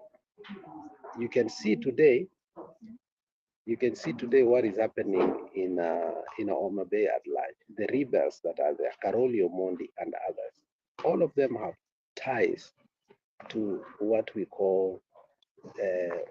actually call the Suba community. Now, the Suba want to include themselves in the succession politics and that is why Baba, in a way, postponed going to Homa Bay for that reason. And essentially, when he went there, you heard him what he said in those meetings. Because I paid attention carefully to see how is this group going to unite in the absence of Baba. My fear is the South Nyanza Luo and the Upper Luo area of Kisumu and Siaya might, if they don't get a uniting leader, they might not be together. It will be the end of the Luo unity. Now, finding a leader that can unite them, again, is tricky, Jex, because if you say it's Mbadi has been a very polarizing leader, especially you heard last time in terms of giving people what? Certificates for nomination. Mbadi alitesa watu sana, and that's been a key issue within them. So I don't think Mbadi can ever take.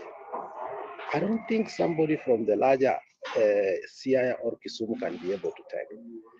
The dilemma remains that if that person be anaweza kuwa in a way Babu Wino, but Babu Wino needs to mature. And he needs to go back to Kisumu and become a governor there for 2 terms to take hold of that. But given the nature of politicians, they are also grooming their own children. If you look at how Winnie came to the seat of Aela, if you paid attention, Winnie declared her intention in Twitter.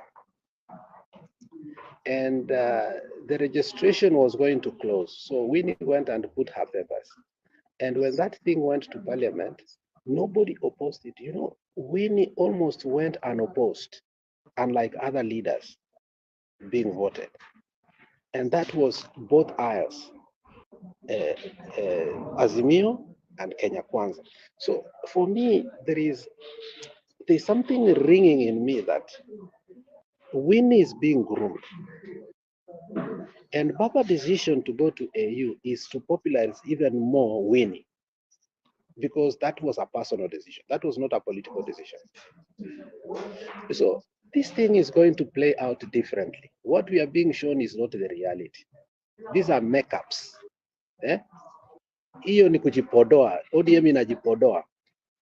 But wakati itavaa tu nguo yake alafu uone ikiamuka asubuhi kabla hujajipodoa, that's when you will agree that politics is a bad game.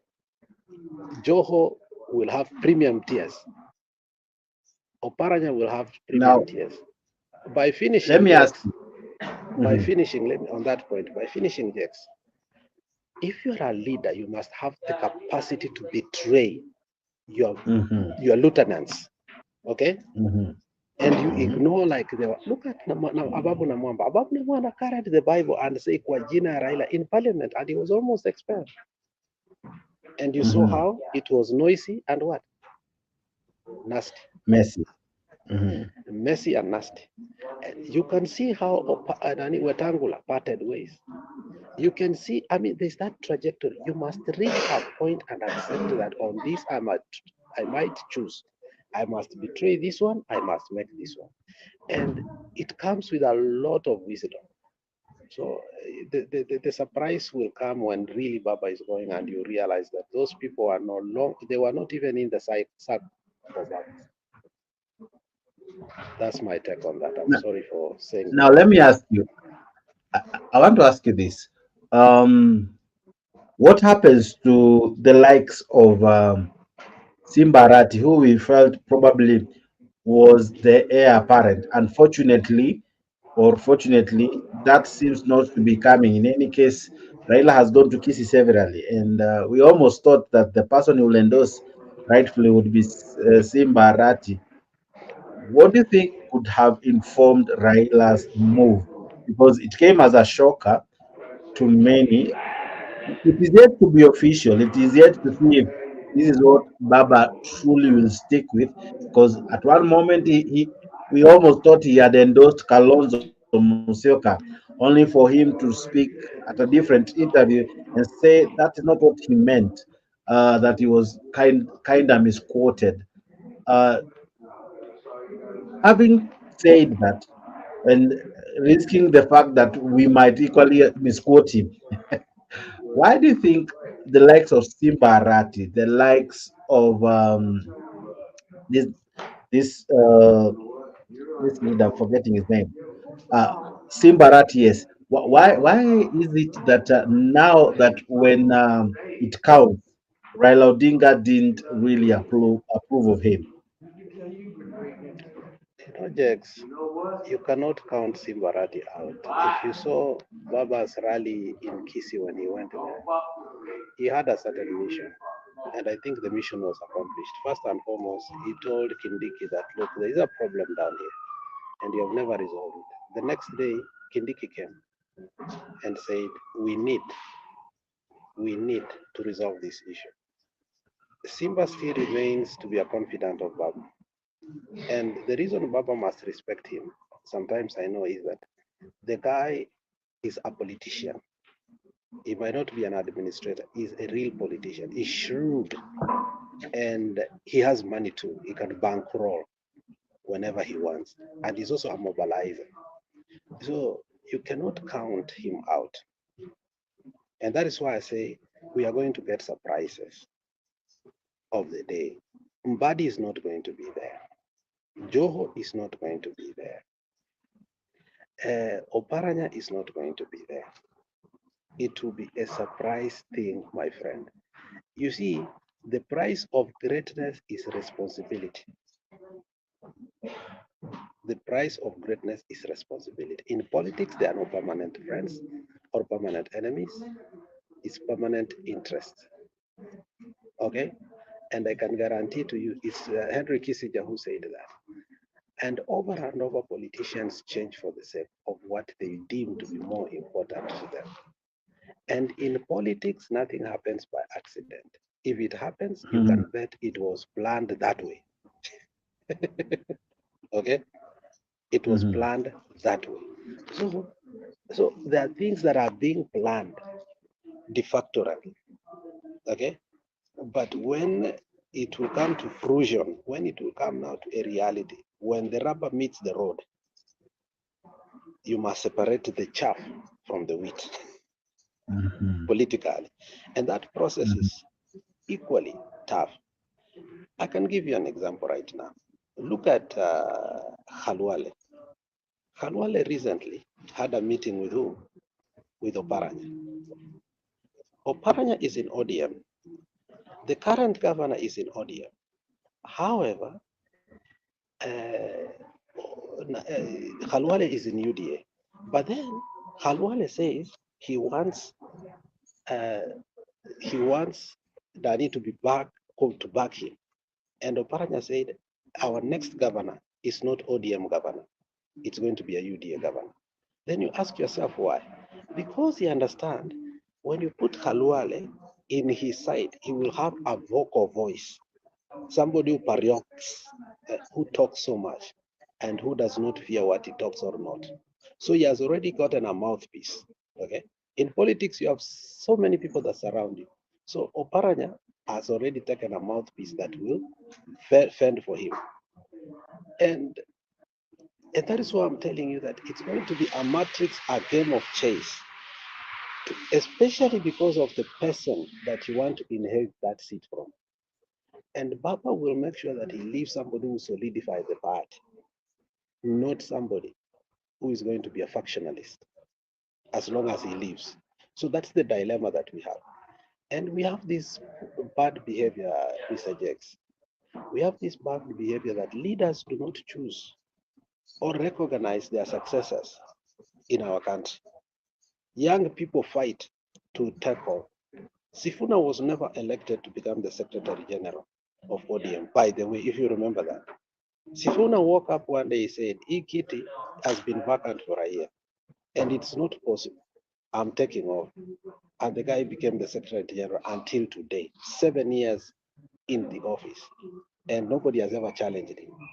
So you will see a person like Simba come later and grab this thing. And politics is for grabbers, not compromisers. If you want to compromise like Oparanya, you will live the whole life yako kama Mudavadi. But if you become a grabber, that's where you belong in politics. Thank you, Jackson. Oparanya has always had a soft spot in Raila's heart. If you remember, even during Handshake, um, I think we were with you in one of the shows that we had, where it was said in that video that we were looking at that when asked by Uhuru Kenyatta who he would endorse to be a president, the first name that came to his mind that was Raila Odinga was one Umbeto Paranya.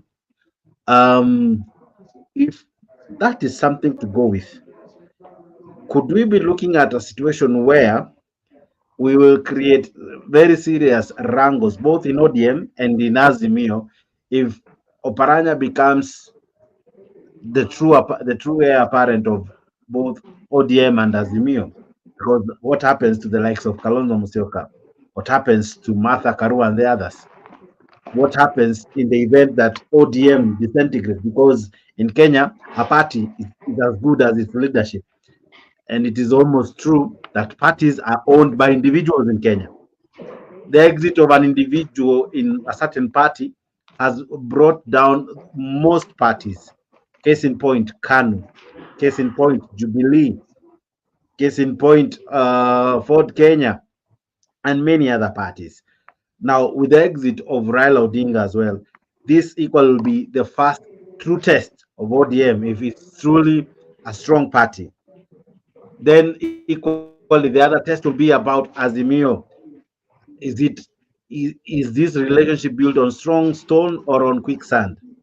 But my question to you is the fronting of Ombetsa Oparanya as an heir apparent, does it create a very curious onlook to many who might be asking themselves, what happened to those who have been ardent supporters of Raila Odinga, like Siaya governor, like Kisumu governors? What happens to them?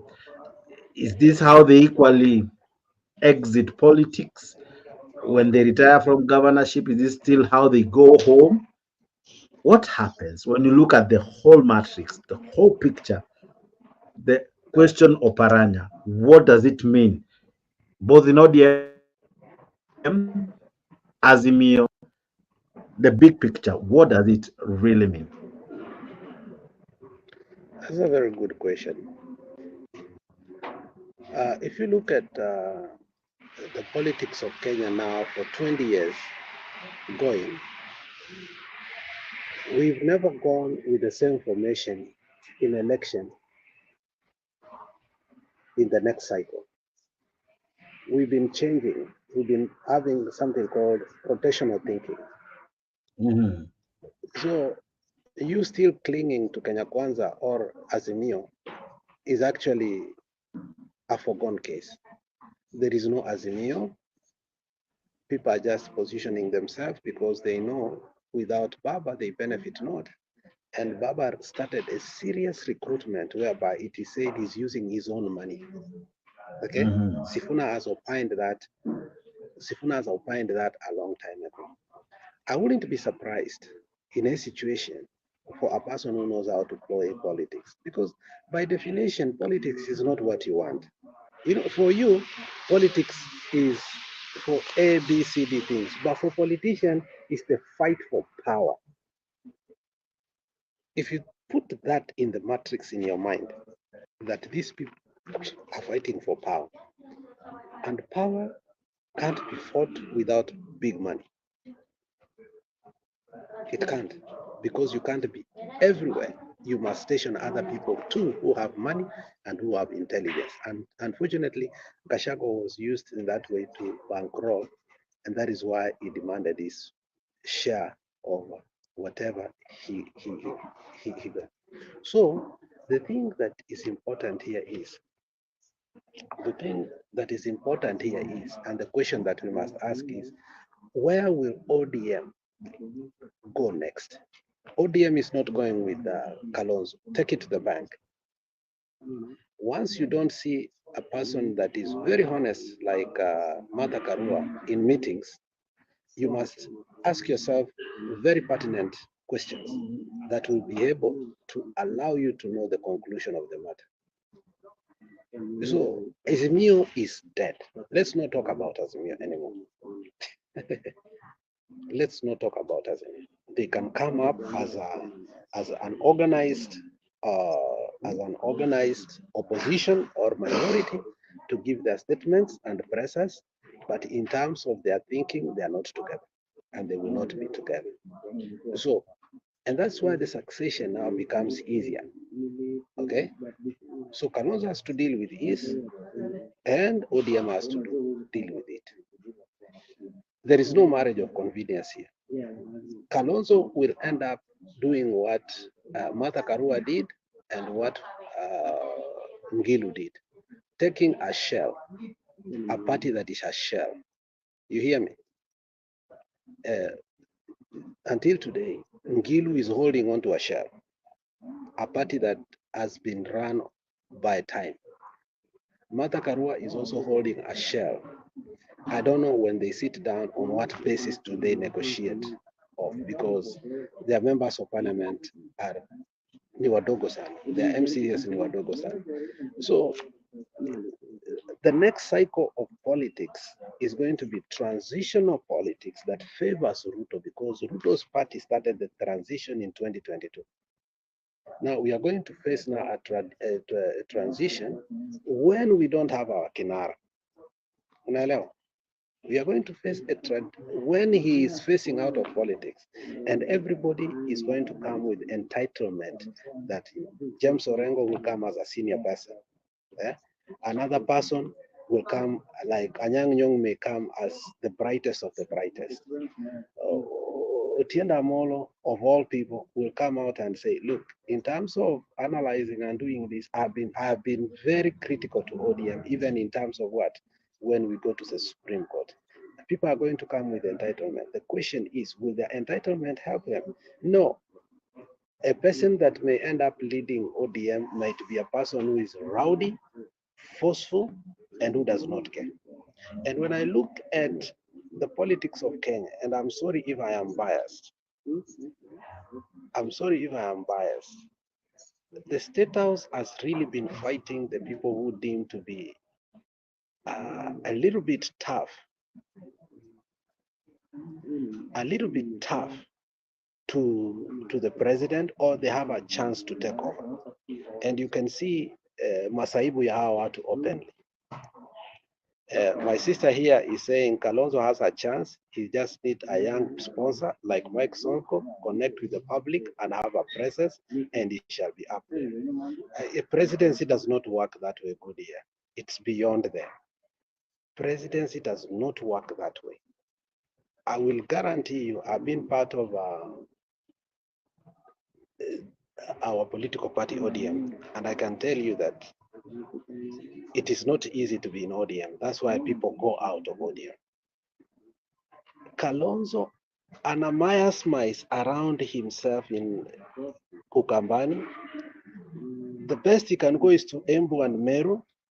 I've never seen Kalonzo have a big time rally even in Mombasa, whereby there are so many Kambas.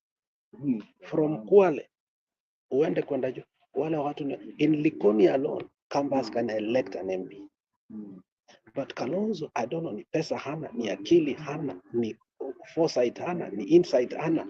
I mean, he just plays, even when we are excited with him, that he will carry us forward, the guy has always behaved childishly.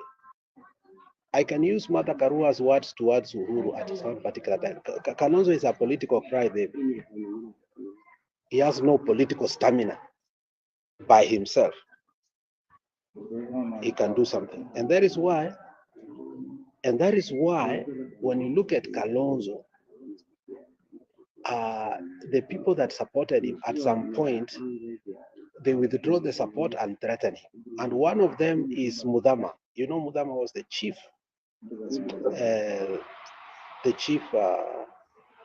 financier of Kalonzo for a long time. Another one before his death was who? Was Mutula Kilonzo Sr. So we are in a situation whereby Kalonzo can be accepted, but is he showing that he can do that? Does he have the money to bankroll the whole country? Okay, and go the whole country. Remember, the political funds have been held to his disadvantage. So kutafuta chopa na kufanya vitu zingine, kuenda 3 meetings in a day. I don't know how he's capable of doing that. I'm yet to see his recruitment seriously. Go to Kisii, go to Bungoma, go to Trans Nzoia, go to Wajir, go to Turkana. I'm yet to see that, because let us not look at people based on our likeness to them. Let us look at them on the basis of their capacity to campaign and to be able to marshal the forces. If you see what Baba is doing, he meets the delegates, and sometimes the delegates are so many for ODM mpaka saa ingine mimi hushangaa. How do we manage that? That's the dilemma that Kalonzo has. Thank you. Now, there are so many questions I really want to ask you, but equally we are pressed for time, and I don't know if you have the strength and the stamina to go the whole hog, but I pray you do. Now, let me ask you 2 questions, Kwanza, quickly. Number 1, Raila Odinga has built himself around so many ideologies. The one who replaces him, where can he pick from? Because what can he sell so as to, 1, attract the masses, 2, almost inherit the proverbial stronghold? Because it's not just being endorsed like that. In Kenya, we have never gone by persons being endorsed. That hasn't happened. Maybe it will start now. But with the leadership like Akina Ledama, Akina Sifuna, Akina, there's this other guy, Eddie Okech, with such leadership, what with such vibrant, youthful politician, what must they do so that by the end of it all, they seem to kind of walking the steps of Raila Odinga? Because it's a tall order, it's almost impossible. But how will we begin to say finally there's a glimpse of hope in either of these leaders? Because by the end of it all, it's one thing to be endorsed, it's another thing to walk the talk, to walk like Raila Odinga, and equally to be as strong or something close to that. What can they do? Where can they start? Raila didn't just come from nowhere. He has built himself over the decades. He has, he has proven himself. He's one person who, after defecting from a party, he equally stepped down and forced a re-election, and he won. Do we have such leaders who can take the bull by the horns?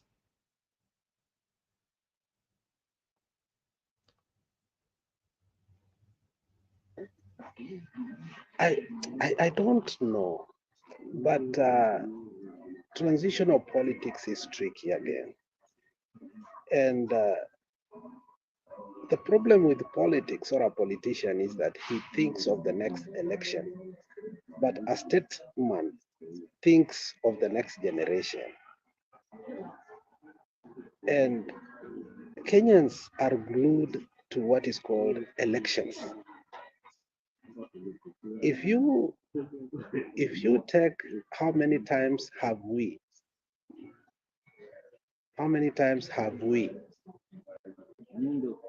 said the name 2027 in this show, you'll be alarmed. Okay? We're not talking about the next generation of leadership. We palliate in terms of what is called elections, and that has made us not to cultivate, neither to do what, to nurture a leadership that is within our people.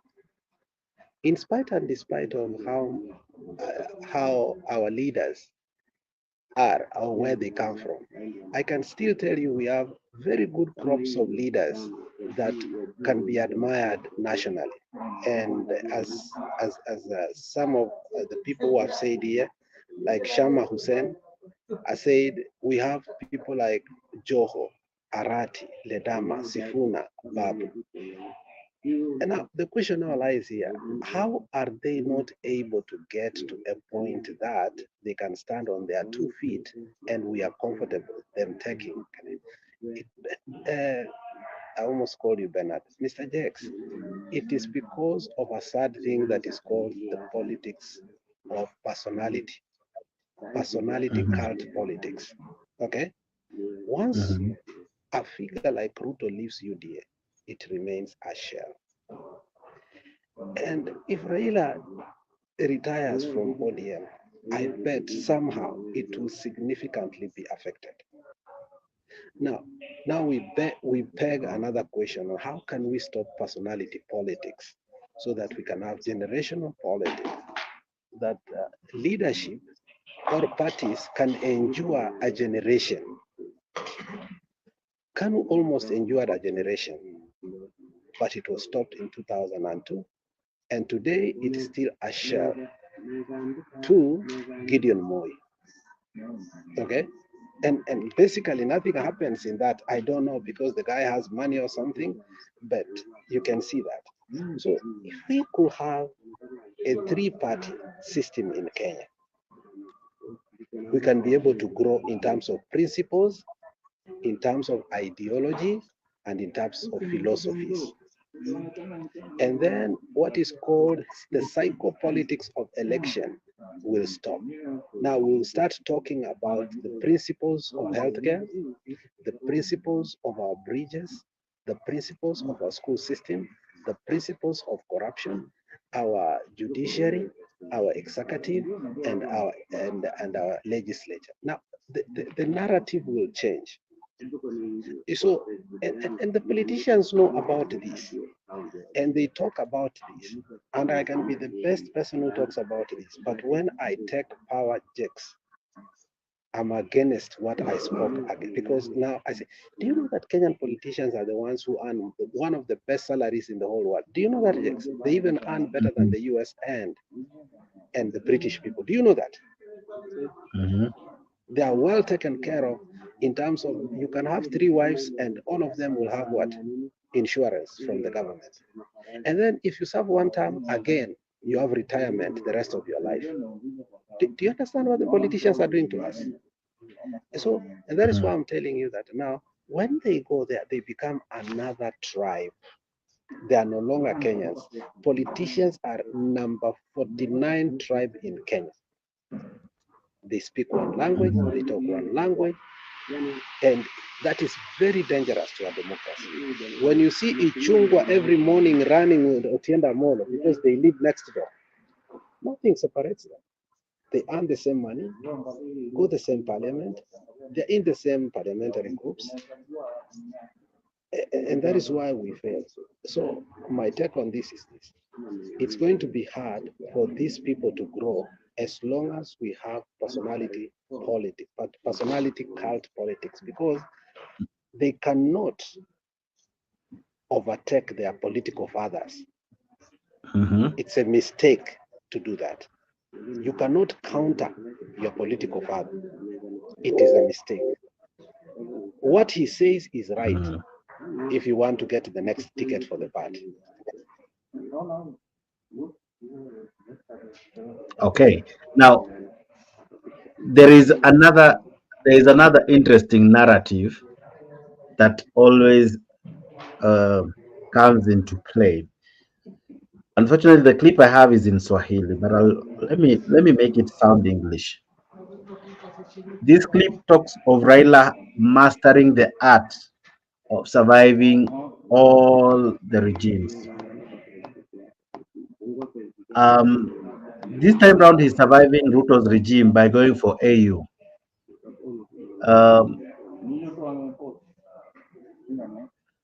what, what does he stand to lose by him going to AU? Because in any case, he cannot really be active in Kenyan politics.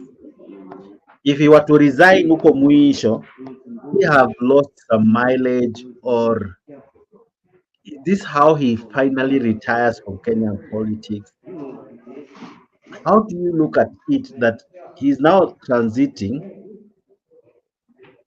and he's leaving behind ODM? We are not certain what happens to it. We're not sure of Azimio. If we, as some people who would say at one time maybe supported him, what would happen to him if he goes? Will he lose? Will people lose interest of him? What does he stand to lose with him exiting? Because you answering that question will inform my next question for that.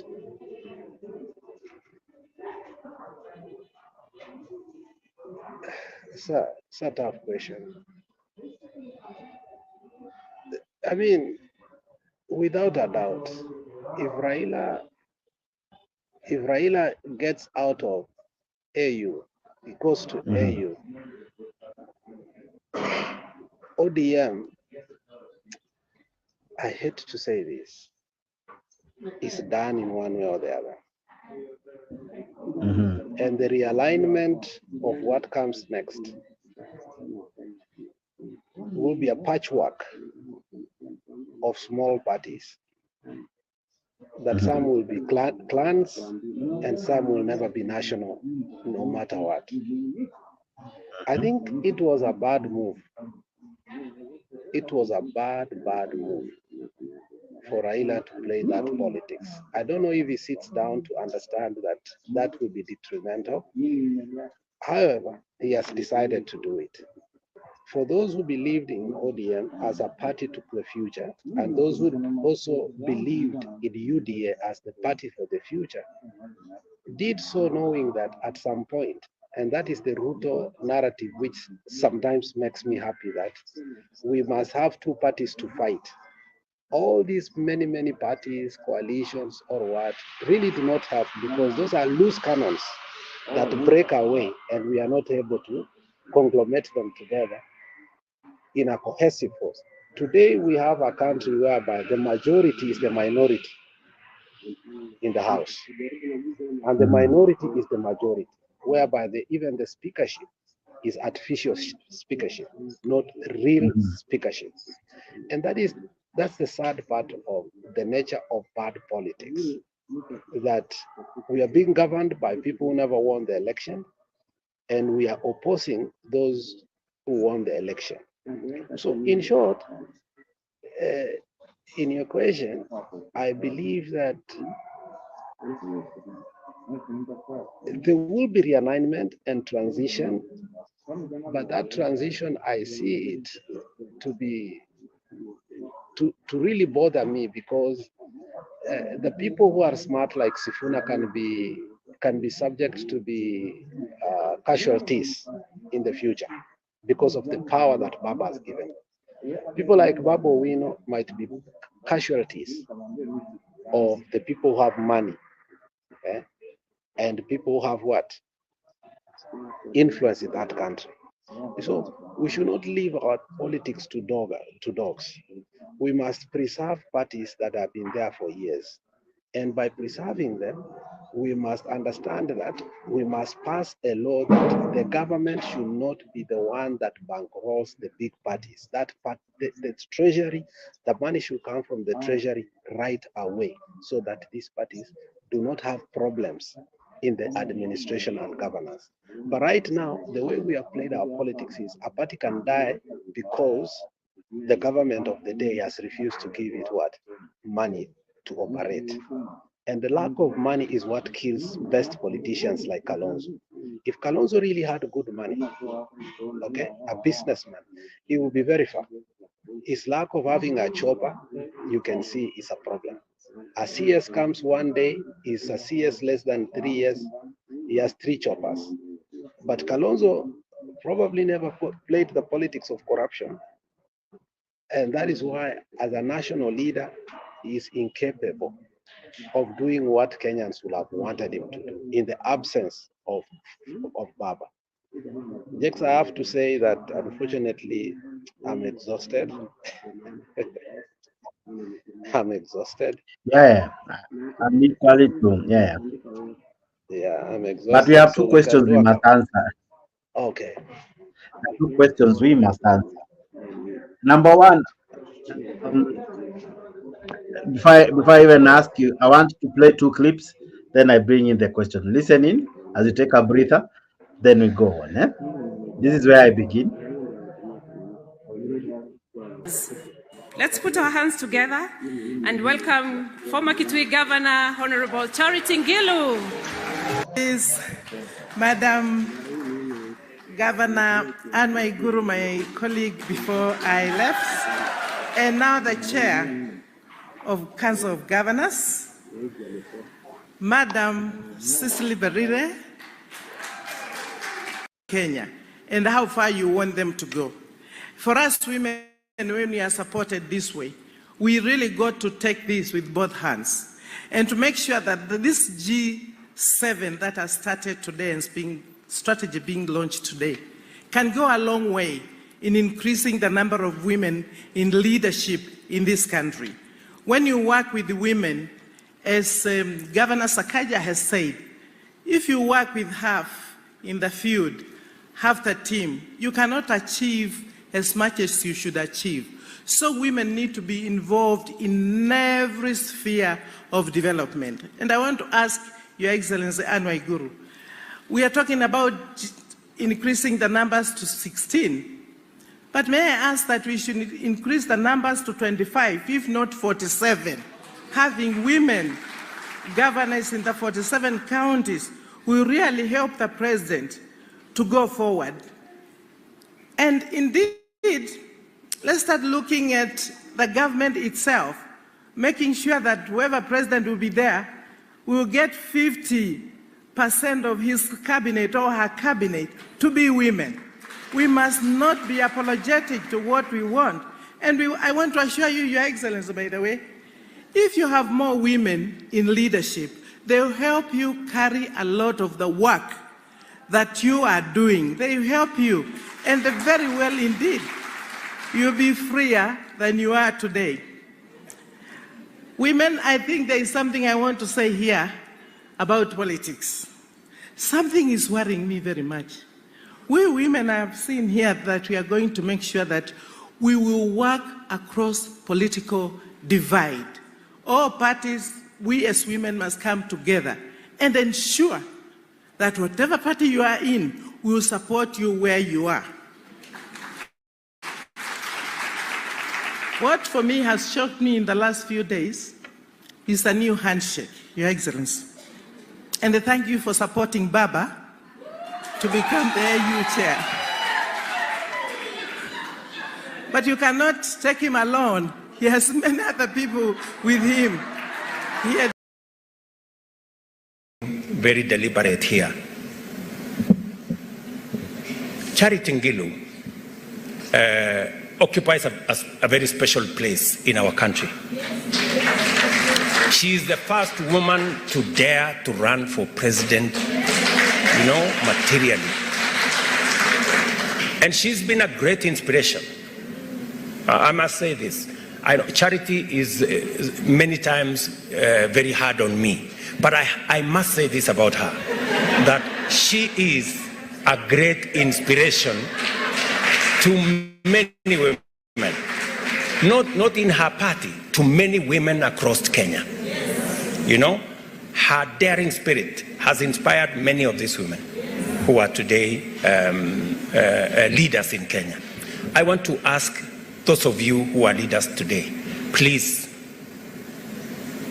the mentorship that Charity gave you, please mentor others by demonstrating great leadership going into the future. And we are going to stand together to work with you.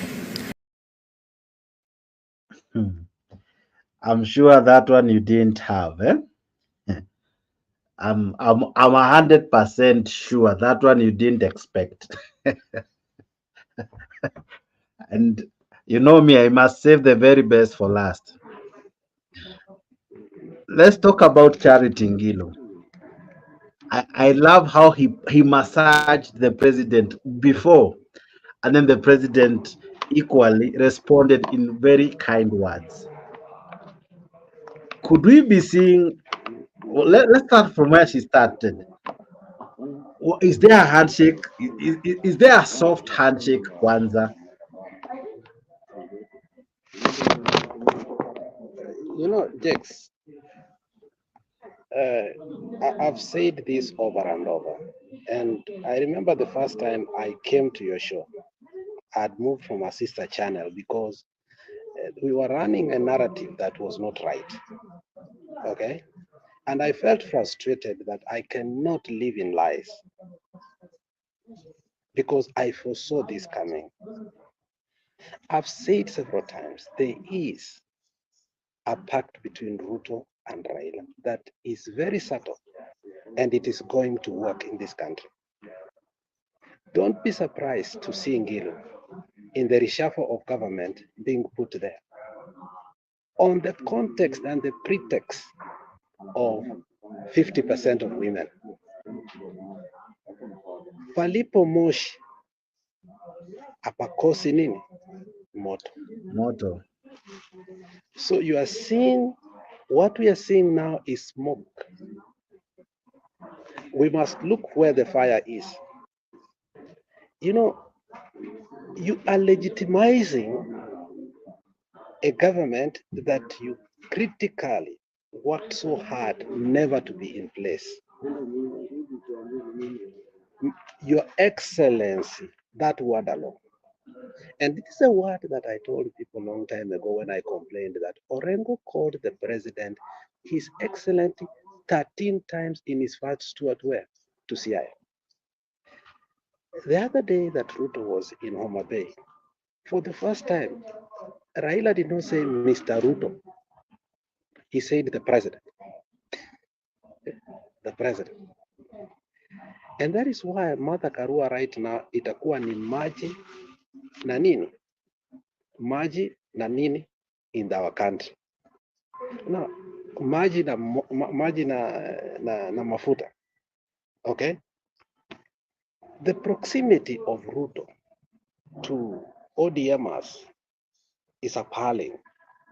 And it has taken a turn and a twist that nobody ever imagined or contemplated. And that was one line that people were so disheartened when Raila went to Arambe House and did a handshake with Uhuru Muigai Kenyatta. I think there are people like Duke, there are people like Kenya Rebel who are so mad until wakakataa huyu mzee kabisa. Some of the vendetta Raila has is because of that Arambe. Now, Raila is smarter now. He's doing what is called managing our people while he's in the government. Wacha nikuulize Jex. Umeona Raila ameenda for ODM delegate meeting. Kulikuwa na askari wangapi wale? Wakampigia salute. Na Raila akapita katikati akiwa, unajua, as a president or a leader, there is a way you behave wakati unapigiwa salute. Wewe unafanya tu mkono hivi na ukiendelea. Au simami? Ni kufanyanga tu hivi na kuenda. If you look at the president of America when he's in Air Force One, akitokanga tu kwa ndege tu hivi, askari unapata tu anafanya tu hivi na akiendelea kuenda. Raila was behaving like a president. The other day, when Raila went to the fire that had occurred in Babu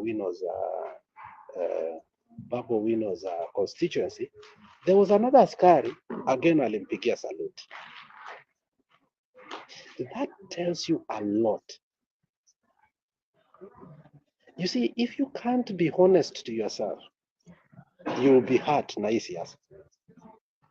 You will be hurt to the core. Ngilu cannot come out of nowhere and start saying, asante for the handshake.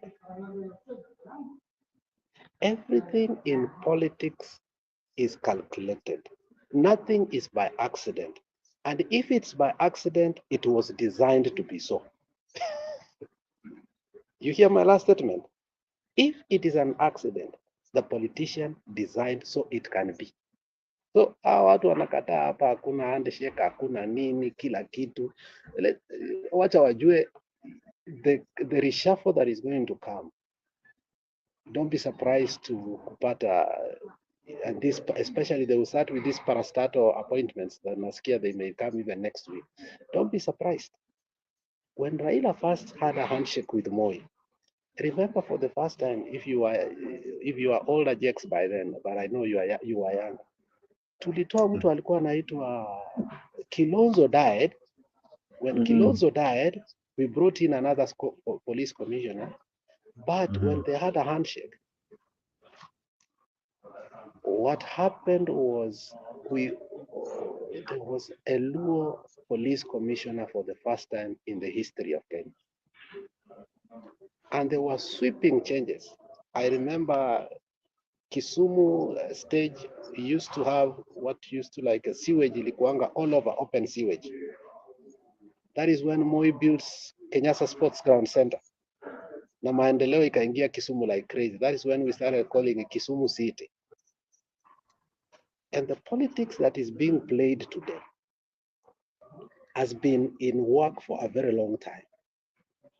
Murkomen kept on going to Homa Bay, and I started asking Jex, these trips to Homa Bay, Mimi, they are not normal. Every now and then, Murkomen was where? In Homa Bay. At one time, Murkomen akasema, kama sio baba, mimi singekuwa siasa. Baba ndiye alinichagua, nikaenda sijui ni corporate planning, sijui ni commission, kutoka huko, nikakuwa nini? Nikakuja nikapenya. Mimi ni mwanafunzi wa baba. Na nitabaki kuwa mwanafunzi wa baba. Those were statements that we are being told in preparation of what was cooking. But we kept denying them. We kept denying. When Ruto went to the first Luo Nyanza rally or meetings, Gladys Wanga alifanya nini? Alimpokea na he gave him 10 bulls. Na kitu inaitwa rombo. When you go visit a Luo and you are very important, they will give you a sheep. They call it rombo to signify your greatness. Ruto was given many rombos. And that's why I'm telling you here that these things were designed to be so, and they are being effected so, and very soon you are going to see changes that actually they wanted to do. And I think it's going to be sad for Gachagua. Seriously, it's going to be Gachagua kabisa. It is going to be sad for some people who have been denialists until today. Okay. Now, there's this bit that inanichanganya. Think about it. When Raila Odinga was during 2022 elections, the lady who was in charge of, I think, Azimio, Sterling Sete and all, apart from the deputy governor wa Nyeri, alikuwa ni Charity Ngilu. One of the person mwenye alikuwa anasema so many serious statements against William Ruto, alikuwa Charity Ngilu. 2 occasions now I've seen her. After the elections, she went missing for quite some time. People were asking her, where has she been? She's the lady who really brought a lot of things against one William Ruto. She brought so many things. She was a Twitter guru. Alikuwa na tweet so many.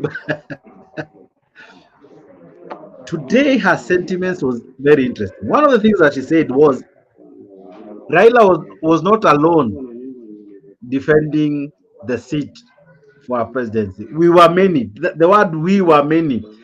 So one amemshukuru yeye amepata. So ni kama anajitetea, sisi wengine bwana Prezo, si tucheki nyuma ya tent. Then the president comes in and pampers her with very interesting remarks. From where you sit, Charity Ngilu represents a certain clique of leaders as well. Is this how some leaders now will begin to troop to William Ruto? That by the time Nafika 2022, the other side, the other half that will not be agreeing with William Ruto, they will really have serious work to do, because if Ngilu is going, if Raila Odinga will not be on the pattern, what happens to the other side? You know, politics is a very funny game. The absence of Baba will mean that some people who have draft cases that are serious are going to pay the price. So as a good politician with a cathedral mindset, you must understand that the politics is over and administration has come in. So in so doing so, you've seen people like Aisha Juma go greet Mama Mapema. These are people who understand politics. Mama Ngilu finally said something that was also eking.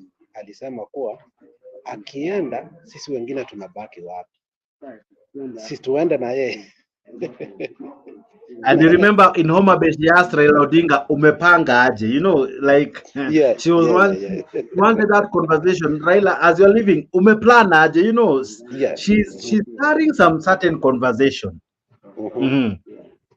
So what do you make of? Yes.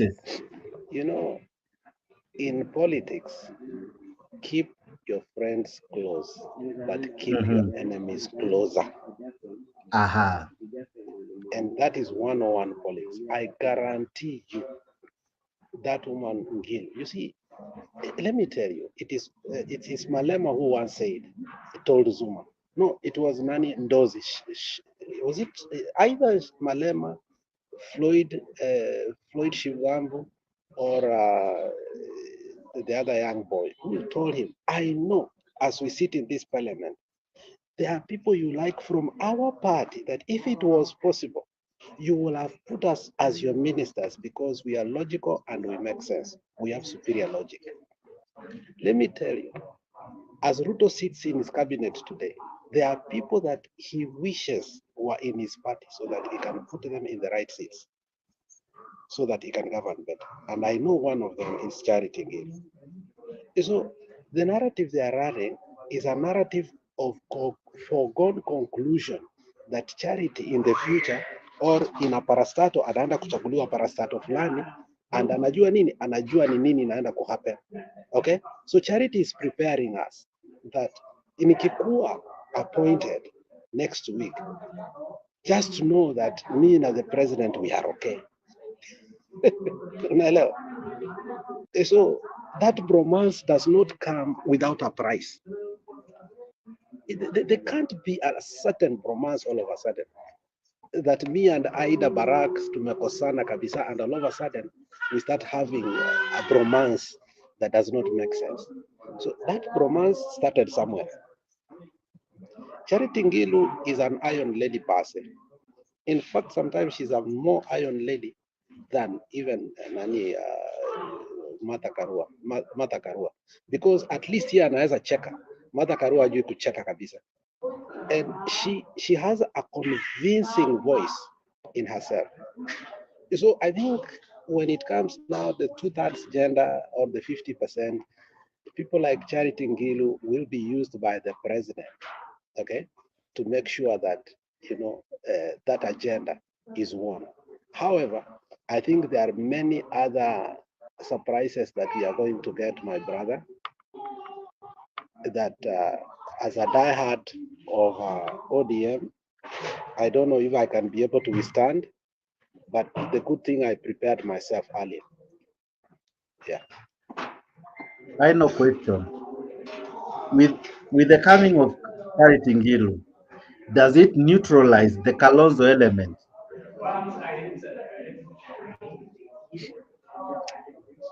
That's a good question. I didn't see that coming, and it can be. You're right.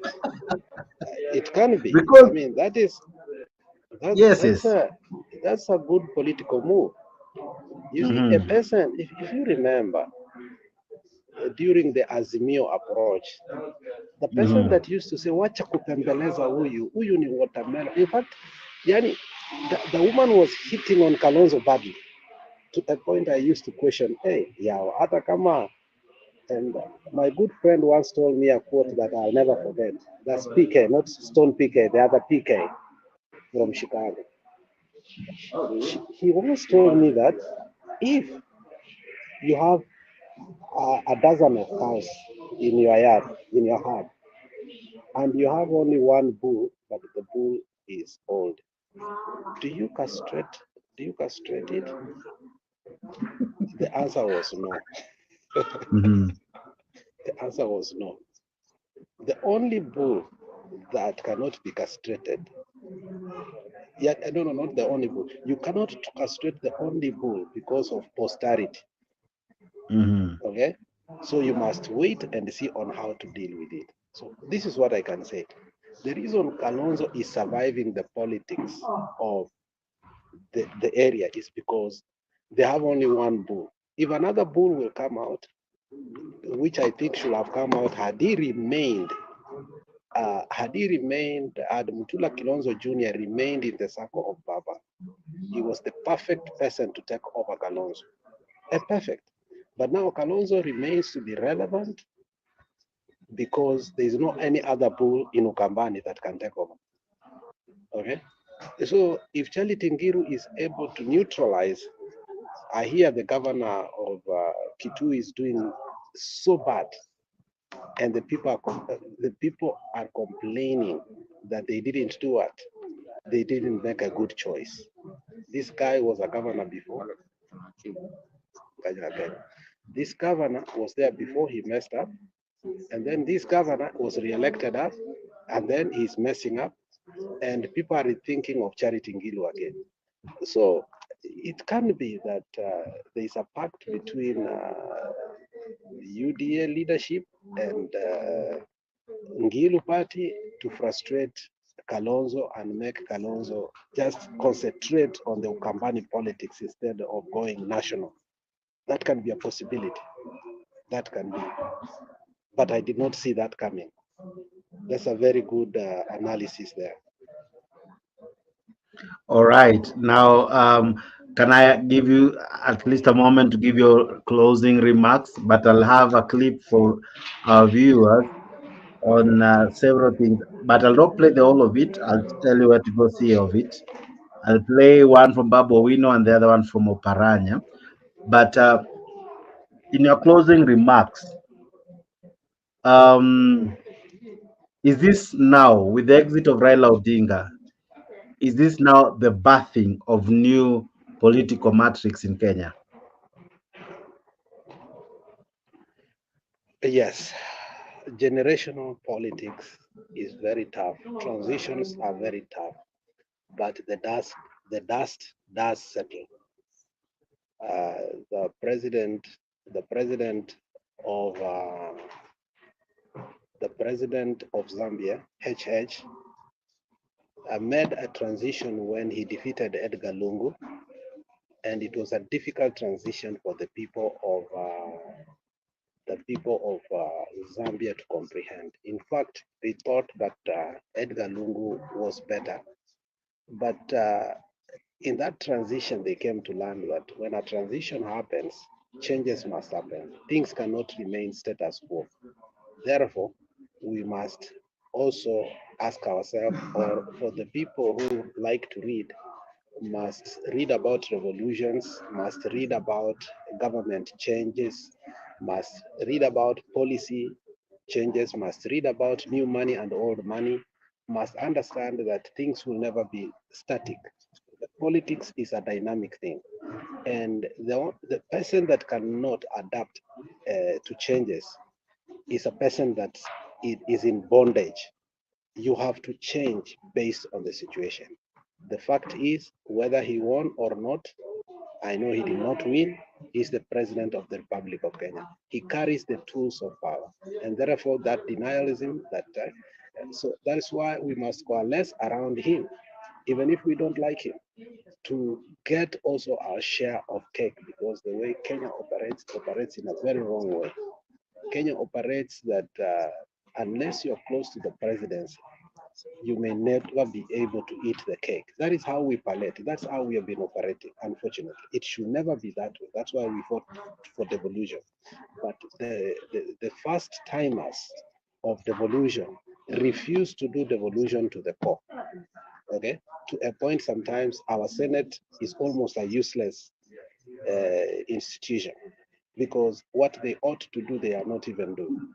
So my finishing remark on that is simply that, look, it's going to be tough for us to sit that some of the leaders that fought for the constitution, for the changes, who went to jail, were never given a permission to be leaders in this country. I will quote Hussein Mohammed, the former IBC commissioner, interviewed one time, said this, that I wish I could have seen Raila's presidency. Kenya missed a presidency that was to benefit them, but it's too late. There's nothing we can do. But history will judge us wrongly as a country. Now, let me do my finishing remark. That one was based on your question. There's a lot that has been going on in our people in our country. Mama ananyang'anywa kanisa yake, Will Paul ndio huyo anashikwa kwenda hapa, Diana Bahati ndio hao anataka kumweka jela, Embara Mbamba ndio huyo anaambiwa 6.4 million, alafu Nyako ndio huyo anaonyesha nunu yake mahali anaonyesha. I mean, there's a lot that has been going on, and it's because of frustrations and it's because of boredom. I wish Ruto could see the frustration our young people have. You see, the energy in our young people is being wasted. Youth are the most energetic moments of our people. And once we waste the youthhood of our people, we end up with a country. We end up with a country that is like a pariah state. So for me, I think we will give you an opportunity, which we never wanted to give you, Mr. Ruto. We will give you an opportunity to govern this country, and rightly so. We will give you peace. But don't make the mistakes that will make you regret that you should have done this and you never did. Do good things to Kenyans. If Baba has given you a soft landing and told you that, look, all we want is for Kenya to develop, I think it will be wise for this man to also understand that. But I tell you the truth, history will judge us harshly because of hatred, because of indoctrination, because of ignorance. They say a vote of one ignorant man messes the society. Just one vote of an ignorant man messes the society. So many ignorant people have made us miss or squander a chance that we had to keep striving. We were in Bernard's channel the other day, and somebody did say something that shocked me, Mr. Jakes. He told me the unemployment rate in Tanzania is 2.9%. I differed with him. I said, no. Are you okay? He said, Alex, I know what I'm saying. True to his word, I went to the World Bank newspaper, Business Daily, African Business Daily, only to find that it's true. The unemployment rate, it is 2.9% in Tanzania. In Kenya, it's a whopping 45%. 45%. Do you see that gap? Do you see that paradigm shift? It tells us that we are doing things in a wrong way. Our priorities are totally anti our children. And if you can only invest in them, that's the only wealth we have. Some wealthy countries like Finland, Sweden, and so on, the Scandinavian countries, today have old people, they don't have a young population. And they are feeling it to the core. Yet we have the largest young generation, but we have totally misused it. The Ethiopian economy is doing well because their companies have been protected. It's a closed economy.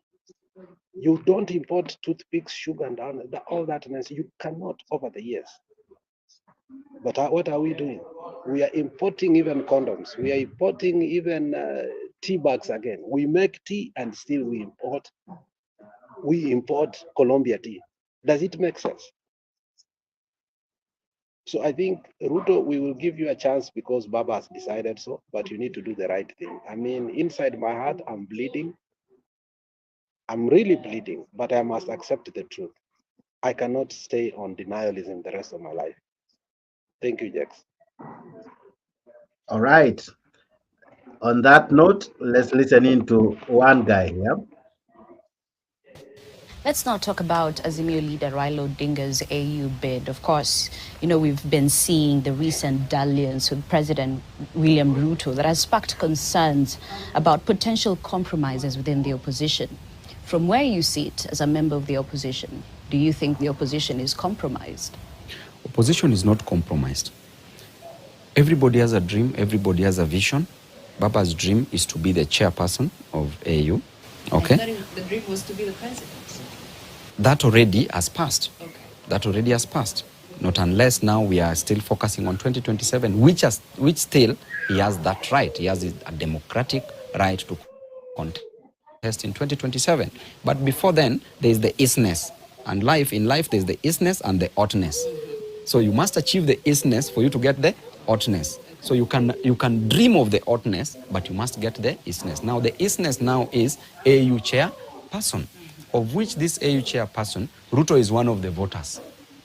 He's going to vote. So Baba is allowed to campaign, and is allowed to campaign and ask for Ruto's vote. There is nothing wrong with that. But there is the institution of the opposition.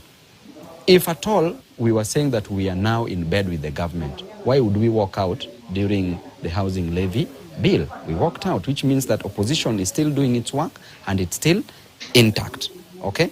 So, to me, I don't know, politics you can never say never, but tomorrow, I don't know how I can still stand and say now that I'm now supporting Ruto. It is very difficult for me to do so. Okay? Because personally I have my principles. Baba can even work with Ruto how much he wants to work with him. I have no problem with that. It is for the sake of the AU. As Babu Owino, my role is to keep this government in check.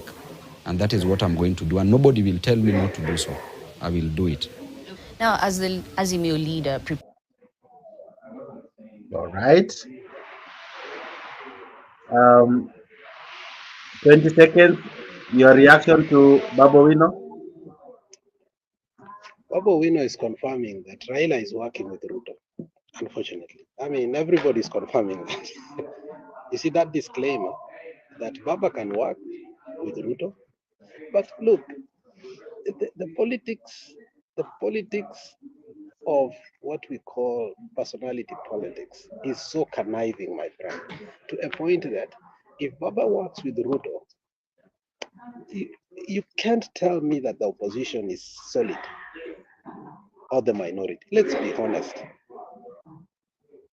We can act so. We can act so, but it is not. And a politician is to say words to appease both his party and the people. Babu Owino knows that he can only be re-elected from a party that is ODM. And also he's also fighting to become the governor of Kisumu. Now that Wanyonyi was told that he is the one who's going to vie for Nairobi. So as a politician, Babu Owino can juggle and say the right words, okay? But the issue of housing levy, we failed. The issue of finance bill, we have failed. I mean, there are so many things that we took to court. Right now, we are not taking them back to appeal. Why? Because of this AU seat will also judge Baba badly. In as much as the country also, but this AU seat again will judge Baba badly, depending on what he's able to do in the AU to facilitate. So people are not going, on a larger pretext, people are not going to look at what Baba did for Africa. But again, it's okay Baba's done that, because that is also a nice way to quit the politics, be an administrator, retire with dignity. And that's why Babu, say everybody has his own dream. But those thinking that we own Baba, I think that is the mentality that will finish Kenyans. But Babu has a good narrative. Babu will become the governor of Kisumu if he plays his politics very well, and he has so done it.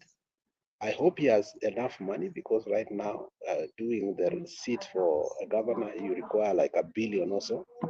I hope he will have enough money. I hope he will have a good job. I've seen him now. He's doing his piloting classes. I think he finished his karate class. The guy works hard to do what he intends to do.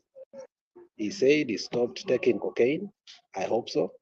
So I think he's in the right trajectory. So, but what he should not lie to us is that the opposition is standing or the minority is standing. It is not. And that's why it's been difficult to deal with the NADCO report. Okay? NADCO report is going to be the test. Okay? And I see a lot of problems with the NADCO report. So let's wait for the NADCO report, if it will be implemented and how they're going to implement it. Thank you. All right. Finally, there's a clip I stopped because it ended somewhere. And this is where I want to end it here. Right. So let's.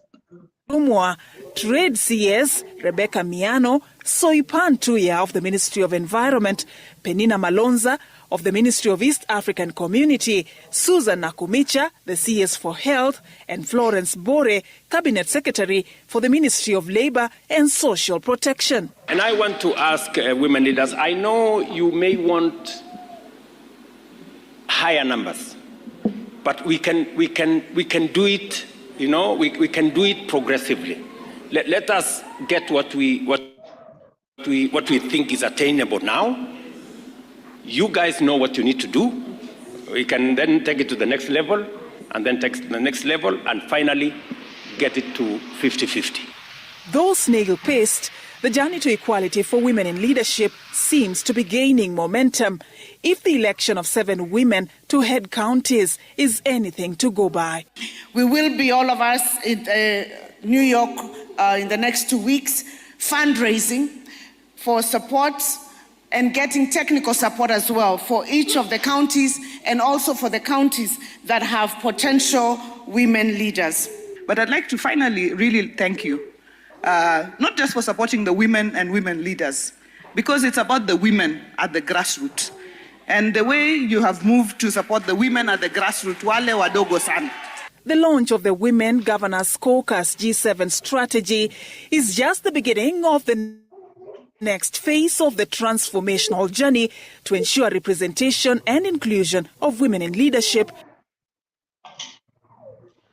Why have I ended that way? Because today, the 8th here in Kenya mjafika, but in Kenya, we are already on the 8th. Now, 8th happens to be World Women International Day.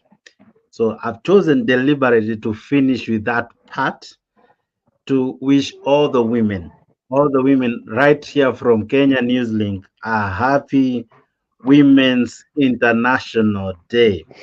It was by coincidence that meeting happened, and the talk about women was happening. We here at Kenya Newslink wish to celebrate all our able women, our mothers, our daughters, our sisters, our spouses, our side chicks, our front chicks, our center chicks, whatever chicks.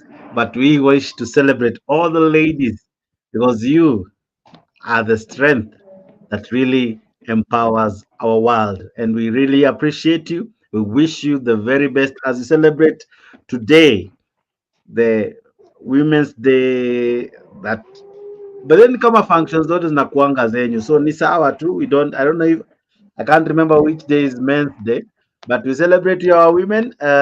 Congratulations on this beautiful day, the 8th of March, 2024. May you have a blast one. Alex, I give you an opportunity as well to end it that way. What do you tell our women in this day? I'm sure bado kwenyu ijafika, lakini in a couple of hours nitakuwa kwa Women's Day. What do you say about it? Yeah, I can only say congratulations for the show, first of all. It was a good show. Secondly, I will say to our sisters, our mothers, our daughters, our nieces, our grandmothers, it is really a good day to celebrate you. Because when God created man alone, when God looked at man, he said, it's not good for a man to be alone. And therefore he created a woman. And after a woman was born or was created, God said, it is very good. At first it is not good at all. After a woman was created, God said, it is very good. So you are very good creatures. And the word good in the Bible is not what we use good today. Somebody can have sex and say it was good sex. Somebody can have food and say it was good food. But the Bible word for good is procreation. So we are because you are. Did you hear that, Jex? We are because a woman is there. So thank you for that nurturing and procreation over the time. More especially, our lady here, Ida Barak, happy Women's Day. I will call you and tell you that again. All right. Happy Women's Day to you all. We really appreciate you, all our mothers, our grandmothers, our daughters, our wives, all our friends who are ladies, all of us who are ladies.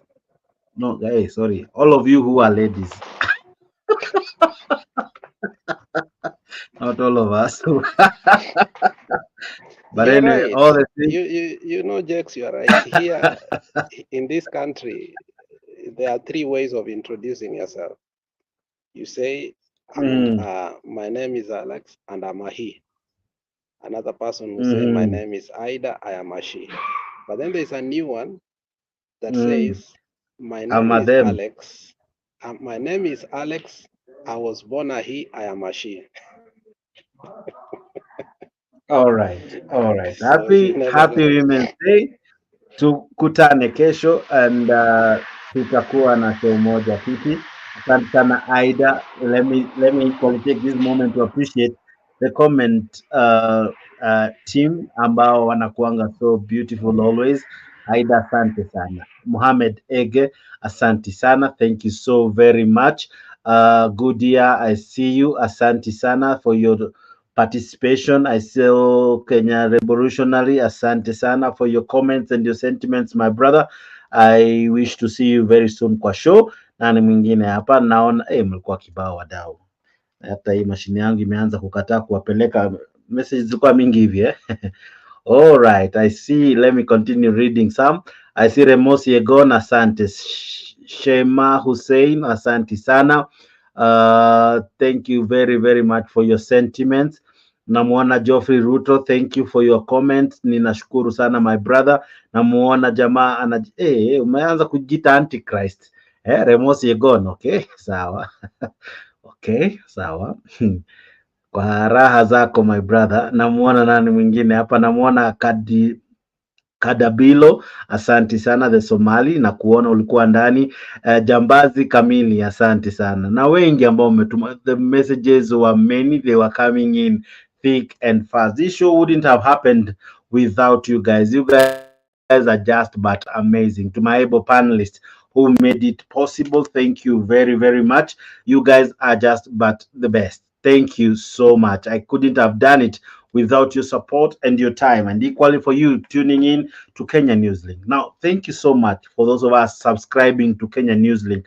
We really don't take it for granted. We appreciate all your support. Thank you for subscribing. Thank you for choosing Kenya Newslink. I am glad that you have subscribed to Mtembei TV and for Kenya News, but equally subscribe to Kenya Newslink, because here as well we'll be giving you enough content you'll enjoy, content you'll truly appreciate. So subscribe to Kenya Newslink, and as well as I just said right now, to our women, happy Women's Day, today being the 8th of March 2024. Thank you very, very much.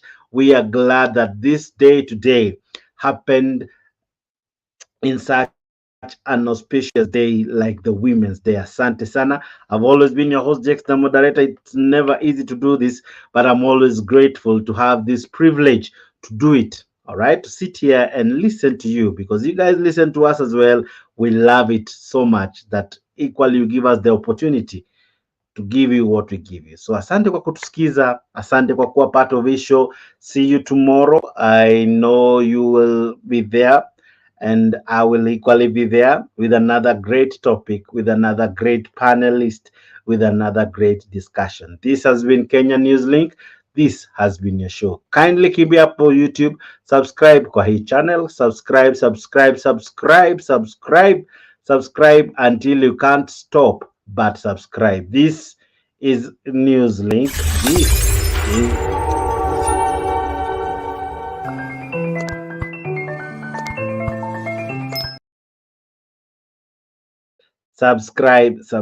subscribe. I was to play you something from Oparanya, but I'll do that tomorrow. I'll get it summarized so well, and then I'll play it for you tomorrow. But as usual, allow me to end the show with one jam that has become favorite to many. Thank you so much. God bless you. See you same time, same place. Have a pleasant morning and happy Women's Day. Tunasonga mbele watu wote wa Jamhuri Kenya yetu. Tunasonga mbele watu wote wa Jamhuri Kenya yetu. Haya sisi sote wananchi tushangilie.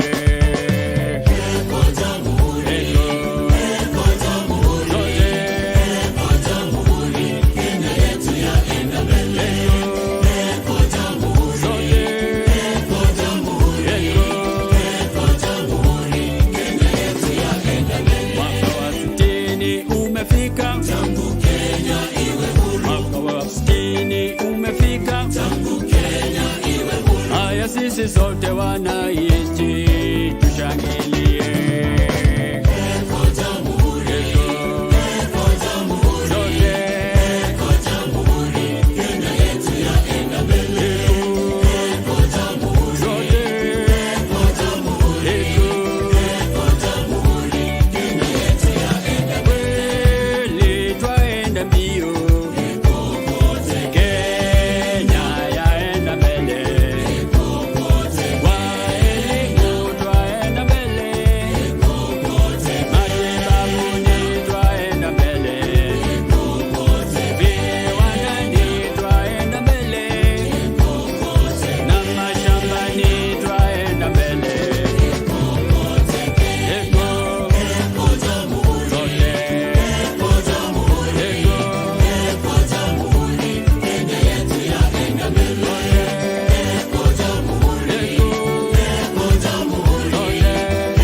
Kenya na Uganda, Kenya na Tanzania.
hatutaacha